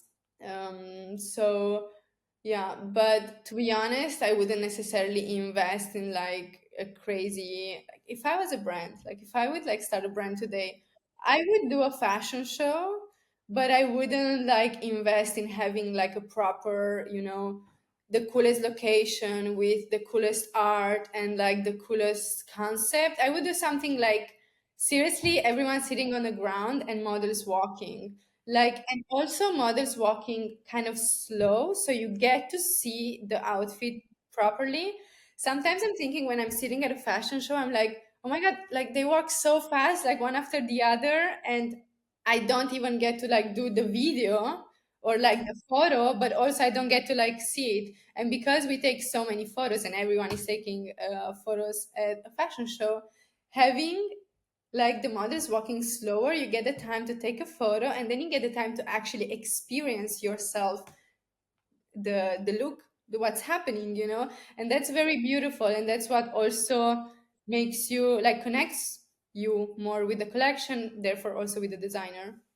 Yeah, I mean that makes sense because honestly, a lot of the good shows I went to were like literally in a park. Yeah. And it was like it was an outdoor park. They probably got like a permit for it or something, but maybe that's Mhm. like it. And then it was like a big square and there was enough people to fill in like a mat, like maybe half a football field of like, because I had like seating around, but it was like you saw the model walking like all the way down, all the way down, all the way down, and then it was like by the time they got you were really excited because you already saw the silhouette, and then you're like, what is that thing on their hand? Oh, they had these crazy, you know what I mean, like you had like a good moment with it too. I was once I've seen a couple of shows of this Ukrainian brand called Zeus. I hope I'm pronouncing this correctly, at Berlin Fashion Week. And first of all, the concept behind their clothes is like multifunctional as well as transformative. So you can wear the same thing in 400 ways.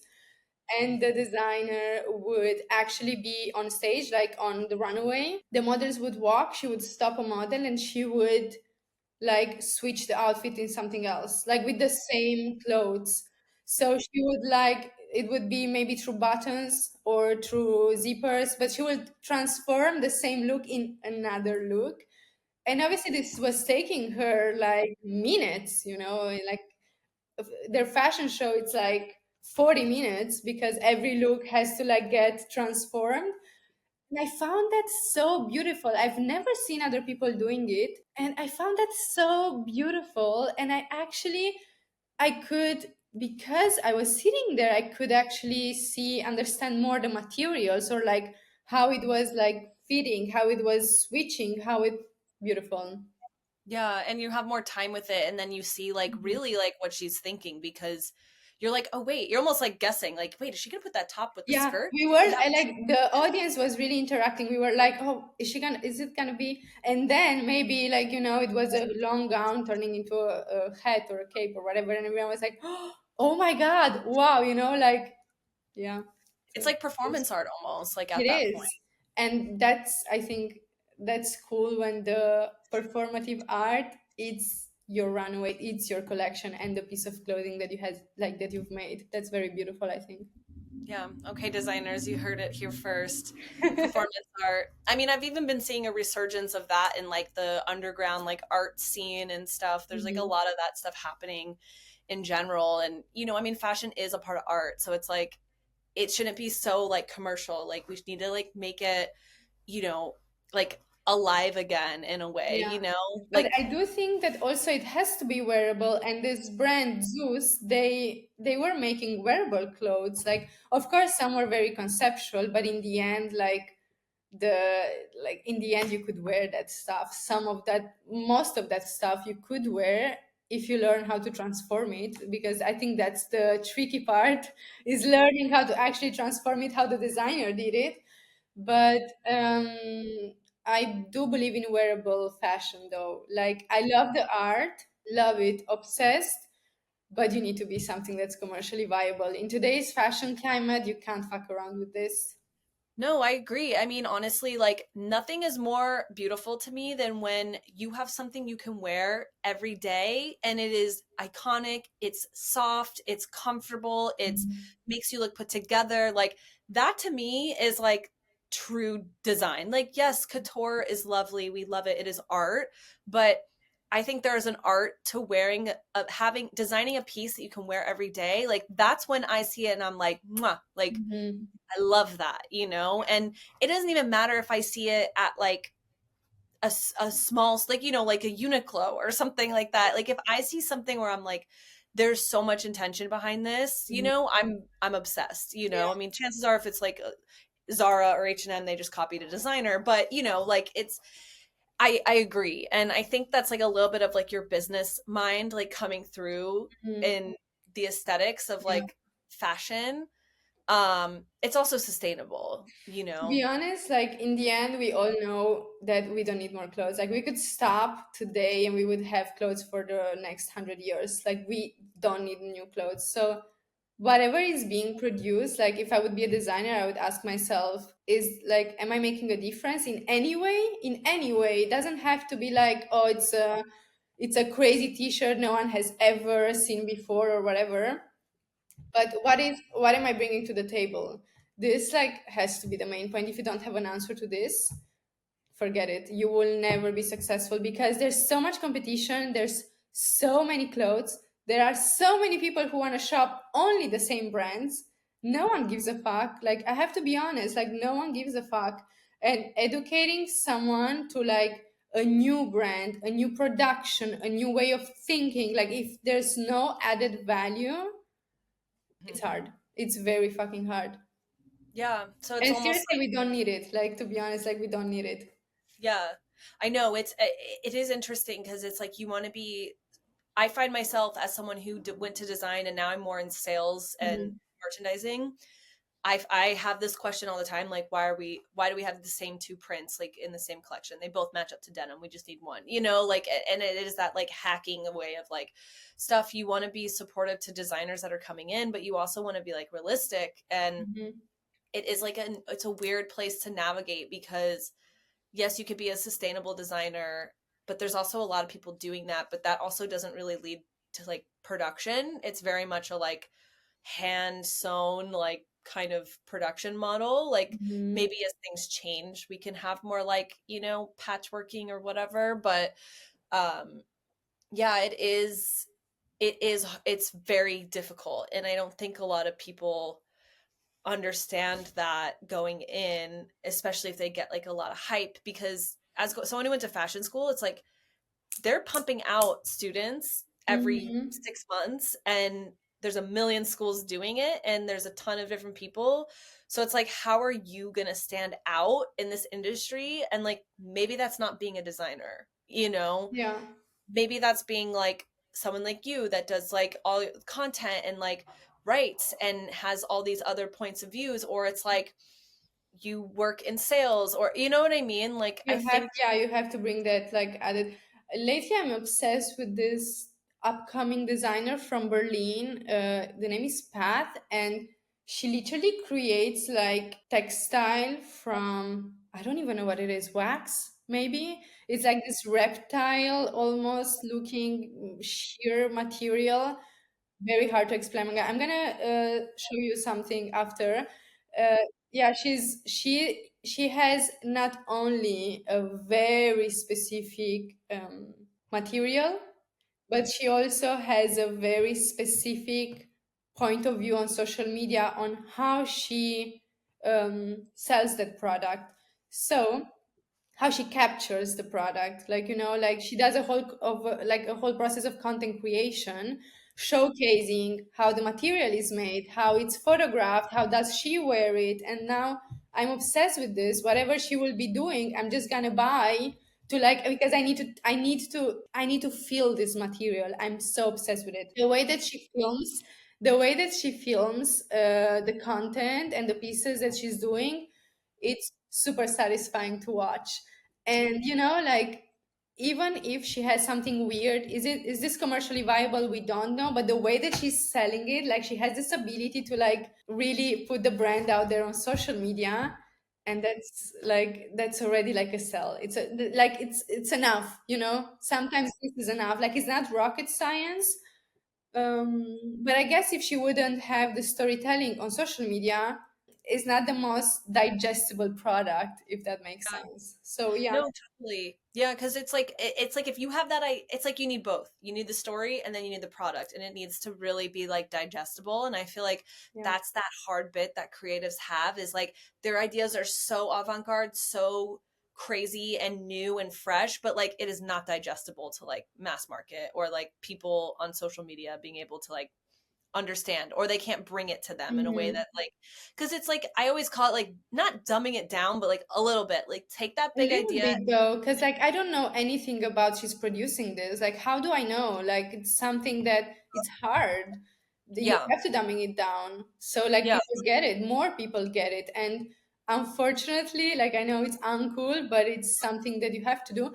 Also, I wanted to ask you, you've been to fashion school, right? Mhm. So did you have any business classes? I took a business class, but it was an elective, so it wasn't a Okay, requirement. Yeah, and that's the teacher very was interesting. terrible, Really? terrible, literally terrible. I wrote my because our exam was to write a business proposal, like a business, Mhm. what's it called? Like, I don't know, where you write the whole business manifesto or Yeah, whatever, and business plan. business That's the plan, word. yes. And I wrote mine because I had like a brand that I was doing when I was getting out of school. And so mine was like legit real like business plan. Like I had money, I had things, da da da. And my guy friend in the class was like, I literally don't want to do this. Like, can I just copy yours? And I was like, sure, but like make it obviously your own thing. So he just like literally, this is before Chat GPT, like, but Mhm. he literally just copied it and made it look like he didn't even copy me or whatever. Uh-huh. And the teacher gave him a 99 and he gave me a C. And I literally wanted to be like, What? almost What? verbatim copied me. I And I literally die. bullied him into like a A. I was like, I literally busted my ass in college. Like, I was older. I was Mhm. like 28, 29, 30, 31, like going to school. And I got all A's and was working. Yeah, And I was like, if I get a fucking C my last year of school because this businessman, like, I die. I literally like bullied him. Like, he just didn't like me, you know? Yeah. But of course, I my know. one business class was like traumatic and like misogynist. You know what I mean? Business school was the same for me. Like in university, it was very, very misogynist. And also 90% of the people were men, like teachers, students, everyone. So I completely get it. But I was wondering because I wonder also other fashion schools, like the ones in Italy, I have to check if Istituto Marangoni has something, like if you're doing a fashion design degree, do you get to do some business classes? I mean, obviously, this is something that you need to know about if you're going into that field and into that yeah, I I wonder. think it's because like the school I went to FIT, which is like a tech school, Mhm, and they really teach you like the skills to like work in the industry. Like, you know how to do sketches, you know how to do tech packs, you know how to do like all the technical stuff. Like, we know how to pattern make, we know how to sew, we know how to drape. Where like somewhere like Parsons is more based on like it's a little more artistic. Like, their mhm, students might not know how to sew. I interned for this one brand and they were designers, but they also they were like really big in the 90s. They're called 3 as 4, and mhm, they uh they are teachers now at Parsons, so they get a lot of the students, but that's where mostly a lot of the kids from Parsons learn pattern making, is from interning at 3 as 4. So it was really funny for me to come in and just have like general like really good technical skills and see people who have like none. So it's like I could see how like at FIT you already have the skills to like get a job, but maybe at like mhm, Parsons, where a lot of the people want to be a designer and have like a brand, like maybe a business class would be like really helpful because they're the ones that are going out and doing that afterwards. mhm. You know what I Yeah, mean? Like, yeah, so it is like, it is strange. And I do think there needs to be more like realistic expectations being set, because absolutely. not once did anyone talk about internships being like so vital to getting a job. And, like they talk about it, but they're not like, they don't really like, I was very much like, oh my God, I can't find a job because I have one internship. You know what I mean? It was very much like one of those things. I could go in forever about like that whole story, but It's getting funny into the because industry is no, hard. it's funny because I think a lot of people get into fashion school wanting to be creative directors.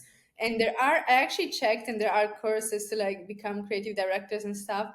But then, like, the creative directors that we've been having for like 10, 15 years almost, they're always the same.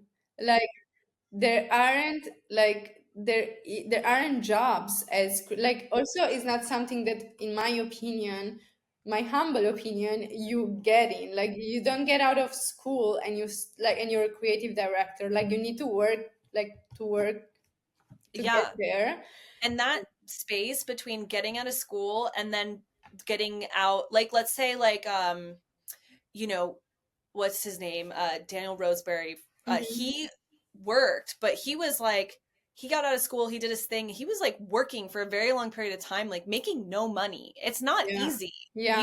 And to then at some yeah. point it became, but he became, but yeah, it's, yeah. It's very, that's like the hard bit about fashion that nobody really talks about, is that in between phase.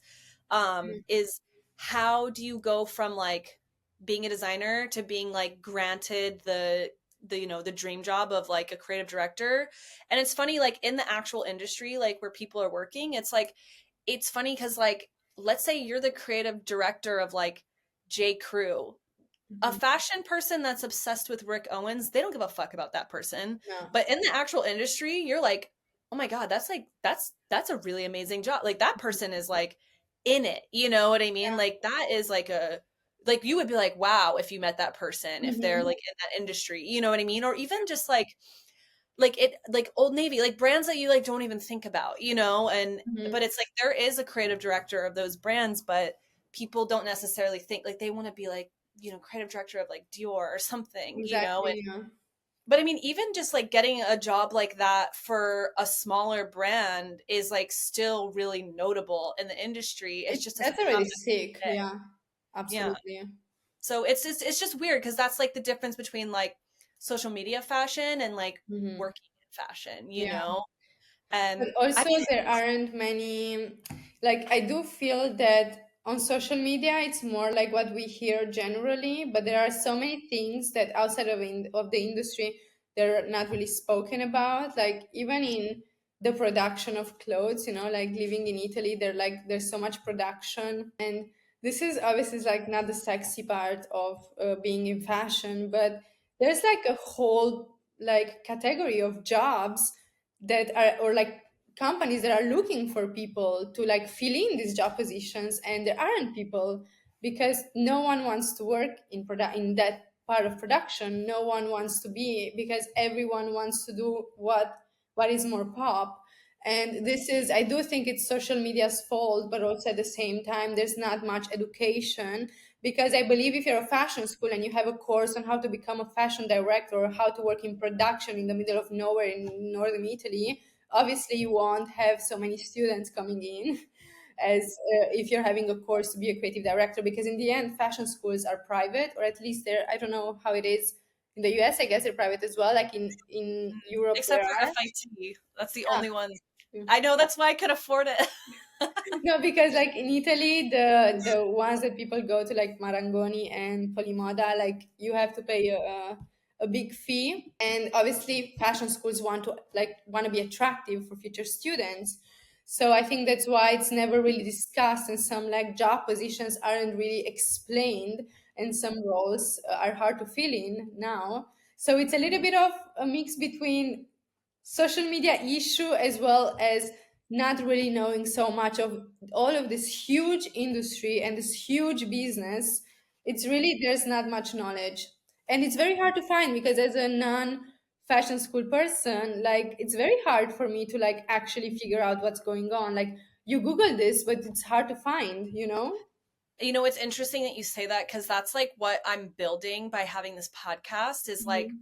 really sharing the backstory of fashion. Because for instance, like, yes, you're in school, oh, you want to be a creative director, cool, but like maybe you don't realize that like even just being a designer for whatever brand, like there's work life balance issues, there's pay issues, there's all these other things where like production, like you're dealing with like factories in China, so like you work half the day, or like you only do certain things. There's better work life balance, there's maybe like different jobs, there's, you can get more niche and get paid more, like Mhm. there's all these like elements to working in the industry that people don't know, because it's something you find out when you get out of school, you give up the dream of being the designer, and then you find like the day job or the thing. And Yeah. it's not always so bad. Like, for instance, I pivoted from design to, I'm now in sales and Mhm. merchandising, but it's actually like better for me because I got so bogged down with all the like dumb details of like, I mean, I still have to deal with lab dips and stuff like that, but like just like back and forth, and like all like, having to come up with so many ideas, and then they get rejected, and then you have to go work on this dumb thing, and then back. It was just like edit hell, where now I'm only like big picture to like clients. And it's cool because like I'll be like, oh, you're looking for like this, but then I also know fashion because I'm paying attention. So I'm like, this color is really popular right now. Why don't we take like your key items and like put it in this pink or whatever the hell it Yeah. is. You know what Yeah. I mean? Like mocha is the color of the year. Maybe you need some mocha. And it's like Mhm. that's where like my brain likes to go and like be big picture, not like bogged down. There's so many aspects of being a designer in the industry that you have to deal with that are they kind of suck, like to be honest. And it's really funny how like you can pivot into something and you're like, wow, this is actually like way better for me. Mhm. But I was so headstrong on being a designer and had wanted the ego of like design school, like that kind of gives you that like I'm going to be a fashion designer. But there's also this whole other element, like I'm going off a little topic, but it's like you can build on the side like your career, you know? Yeah, Like if absolutely. you like fashion pays relatively well, but like let's say you want to do something like what I'm doing, you could do that on the side, you know? Mhm. And I think fashion really rewards people who like take their own path because no one's just going to give it to you, you know? No one's just going to be like, oh, you want to go to Fashion Week and write about fashion brands and work for a magazine? Like, here you go. Like, Yeah, I mean, unless you're absolutely well not. connected, like, it's not going to happen. So the more you can like build something substantial behind yourself, the better you're going to have in the career because that's like what's truly like seen and rewarded with like opportunity. And I Absolutely. think people have to get like out of their head thinking the job's going to give me the opportunity. It's like, no, like what you offer will give you the opportunity. It's like working backwards Yeah. almost. And I think that's what's exciting because it gives you a little more control, but it also sucks to like realize that it's the hard work isn't over after school, you Yes, and know? also I think not so many people want to put themselves out there. Yeah, it's a little bit fashion feels easy because it's something that we all consume and we perceive it and we think, oh, it must be so fun. Whatever job and whatever at whatever level of your job of your career you are in fashion, easy is the wrong word to use. There's no easy. Like there's nothing is it's like basically fashion is like selling the dream, but selling like being able to sell the dream, that's the problem. Like selling a dream, but like by making it look effortless. There's nothing effortless in whatever step of the way you are in your career. You always have to be extremely outside of your comfort zone. The more the better. Always outside of your comfort zone. You have to put a lot of yourself in. And I think this is something that's not obvious. I met a lot of people slash also influencers that even though they do this and they have like a personal brand, they're not putting themselves out there. They don't want to because it's their private and it's okay. And I respect that. But you have to give, if you want to make a difference as a designer, as a creative, as a person that wants to have a fashion career, you will have to put yourself out there. And for that, I mean your knowledge, your mistakes, fucking up, and then like going further repats as well as telling your opinion, and there aren't many people like that in my, or at least I haven't met in these years. I still haven't met so many people that are outspoken. I often am called outspoken by the people that I'm surrounded by, or like when I'm at a fashion show event, and I just like it just comes so natural for me. And I know the downside is that if you put out yourself out there, you're very vulnerable and people know so much about you, you can be judged so much more. And if you also have maybe a specific point of view, you will definitely be divisive. You will have people who love you and completely agree with you, and you will have people who hate you and they can't even hear your name. So I know it's like that, and for me it's fine. It's like I want to pay this price because I want to be like this. This is why I'm here for, to put my point of view out there. Otherwise, like, what am I doing? And I think this is not only in my line of work, but also in the designers, like in designers line of work, or like different fashion careers and paths. You will have to do it because if you don't have a specific point of view, if you don't have anything to say, if you don't want to say anything, then it's very hard. It's very hard and it's very competitive. Having also a point of view, sometimes it also means that you have to say that you fucked it up. Like I often I even the other day, like I said something wrong at like a dinner with like a lot of people, and I was like, oh fuck, no, I check it, no, it's like the opposite, you know? Or and that's fine. Even if everyone thought, okay, like, oh my god, she's just bubbling random, whatever she says.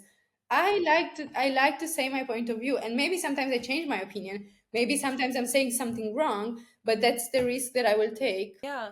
And I think with like cancel culture and people being so scared to like be wrong in public or have the wrong opinion or have people see them change, it's like almost like really more authentic to be like, damn, that girl's figuring it out like as she goes. And like, you know what? I respect that. And I Mhm. think that's like really what people want to see because everyone's been so sterilized and like everyone has the same opinion. Everyone talks like the internet. Everyone wants to be the same. And I think it's really important to like express individuality and like differencing of opinions and Absolutely. not be like you're an idiot because you thought that, you know, like that like really like intense like, you know, oh, you think different than me, then like that's trauma or something, you know, like Definitely, I agree.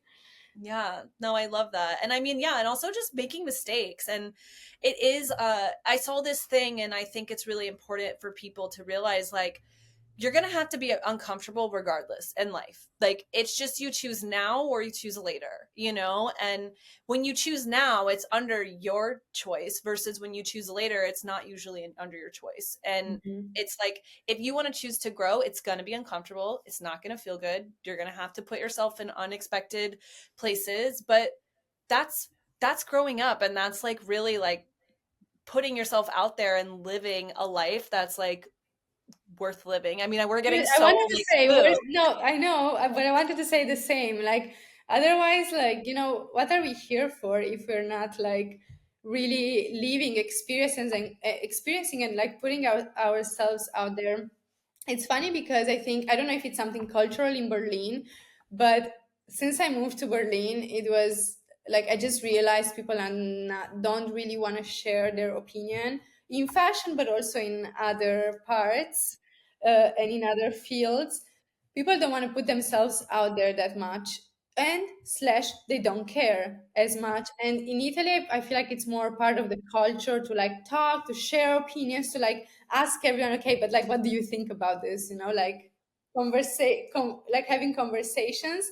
So I often ended up in situations like, let's say, a brand dinner with other influencers and press, and I was the only one talking.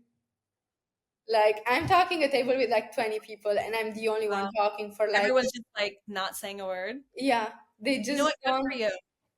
Good But for you. then I started to feel a little bit uncomfortable because I was like, am I too much? Am I talking too much? But like, I'm also talking basic stuff like, oh, what is the next It's big cold thing in outside. fashion? Or like, what's everyone's favorite serum? I don't know, like, something like that. And people would not share this. So I really Wow. started to feel uncomfortable with myself and kind of tone down myself, something that I've never done before, not even when I was a teen, a preteen. While I was having problems in school for like always speaking up, like I was fighting with teachers. Like Mm, my philosophy teacher, I never really got like, I don't know, philosophers or mhm. philosophy as Yeah. a so I was always discussing with my teacher in school because I was like, what is this? Like, what is the meaning of this? And she Yeah. wouldn't really explain it to me. So it was like always, I was this type of student. So, anyways, then Yeah. I always kind of like enjoy to be outspoken. And in Berlin, I really started to feel uncomfortable with myself until the point that I really had to go to therapy for this basically and kind of figure Oh, it out. And this is part of myself. And I don't have to be like, I don't have to be scared to take room, to yeah. take space in that room if I want to say something. So, Amazing. but I think it really depends also. Sometimes it's easier, sometimes it's harder. It depends a lot on the environment. It depends a lot of your culture and the culture that you're part of, the city that you live in. It's a mix of everything. Yeah. But yeah. No, I mean, I would totally, as like a bubbly New Yorker, like, you know, I would be like, oh my gosh, I love your outfit, da da da da da, you know, and they'd probably be like, American, you know, like, oh, like, you know, but that would make me feel self conscious too if everybody was just like tight lipped, like, Yeah, or people you would be like looking at you weirdly because you said something to them. I actually really like that about New York, that people like stop you and like tell you like, "Oh, I love your outfit. Like, where did you buy that?" Or like, "Oh, have you tried that? Oh, you should go to that one store." Because I think I had this in New York. Someone stopped me to ask me like, "Oh, where's the jacket from?" And then they were like, "You should go to this vintage store because it's like so much in your taste, and I think you will really like it." And I'm like, "Yes, You're like, this I is what I will. want to hear." I love that. Yeah, no, it's I think keep doing it because like regardless of the space, who's ever doing something subversive, it's always going to be like awkward and you know, Mm, I feel like if they have a problem, they're still talking about you. You know what I mean? Like I that's still good press and you know, they need people need difference, you know, like there needs to be agree. something different and you're not hurting anybody by being friendly and having conversations about Exactly. fashion in a place where everybody is talking about fashion anyway. Exactly, I agree. Fully agree with you. Screw it, you know, like there's nothing wrong with you, it's something wrong with them, you know. I love But that. yeah, no, I love that. My mom says that all the time, so Oh my gosh, okay, so I'm half Italian actually. Ooh. Yeah, my family's from my last name's Vastola, Mhm. and that's from Naples, and then my other half is from Sicily. Okay, so I do have a fashion Italian girl question. I Yes. want to, okay, because here, this is, let me show you. It's my necklace. Here, this is like the coolest thing, but like, is it like totally like not cool to wear these anymore? What The is horn? that? It's the horn, the Italian horn. Okay, so I think they're coming back. Okay, because They here weren't in really. New York, it is like men, women, like, if you are Italian, you're not wearing it. You're They're late. like, Okay. No, so it was a thing when I was growing up, then it became very lame and only like tourists would get it or like yeah.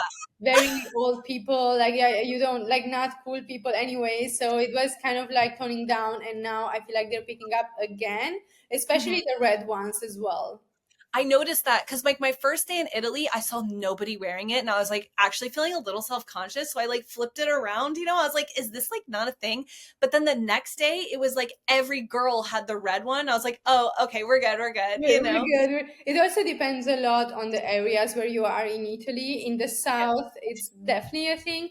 I think in yeah. the north or like where I'm from, it's more like it has more Austrian influences.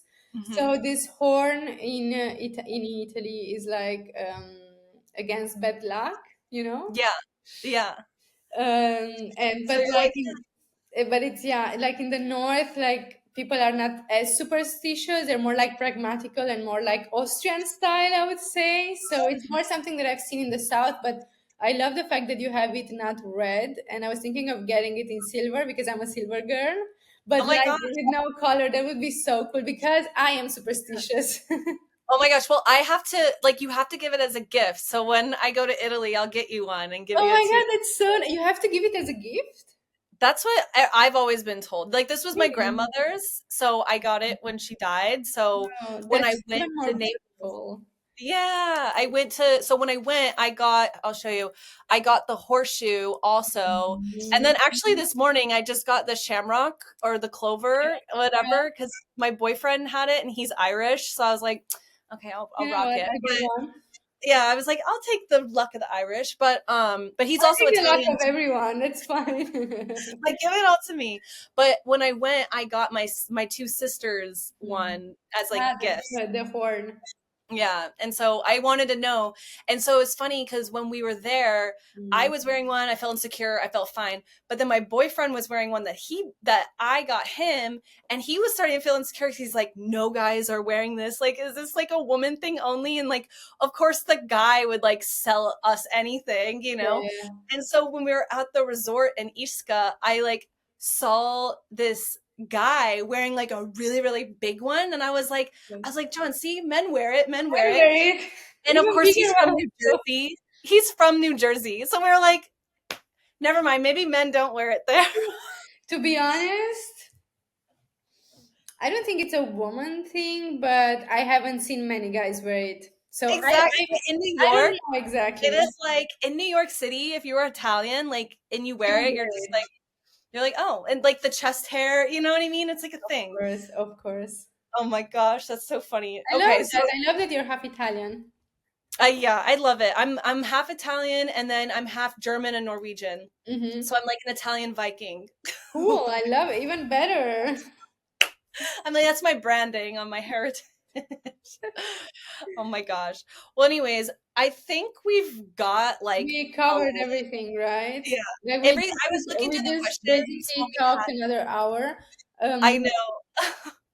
wait. Thank you so much for your time. Like this was so great. This is why I love this podcast is because I love being able to meet like other people who are like doing the shit. Like you're so awesome. Keep it up. Don't ever feel like you need to change for like people that are quiet in the Thank you room, so much. like it literally like this was like genuinely like such a honor. I'm so excited.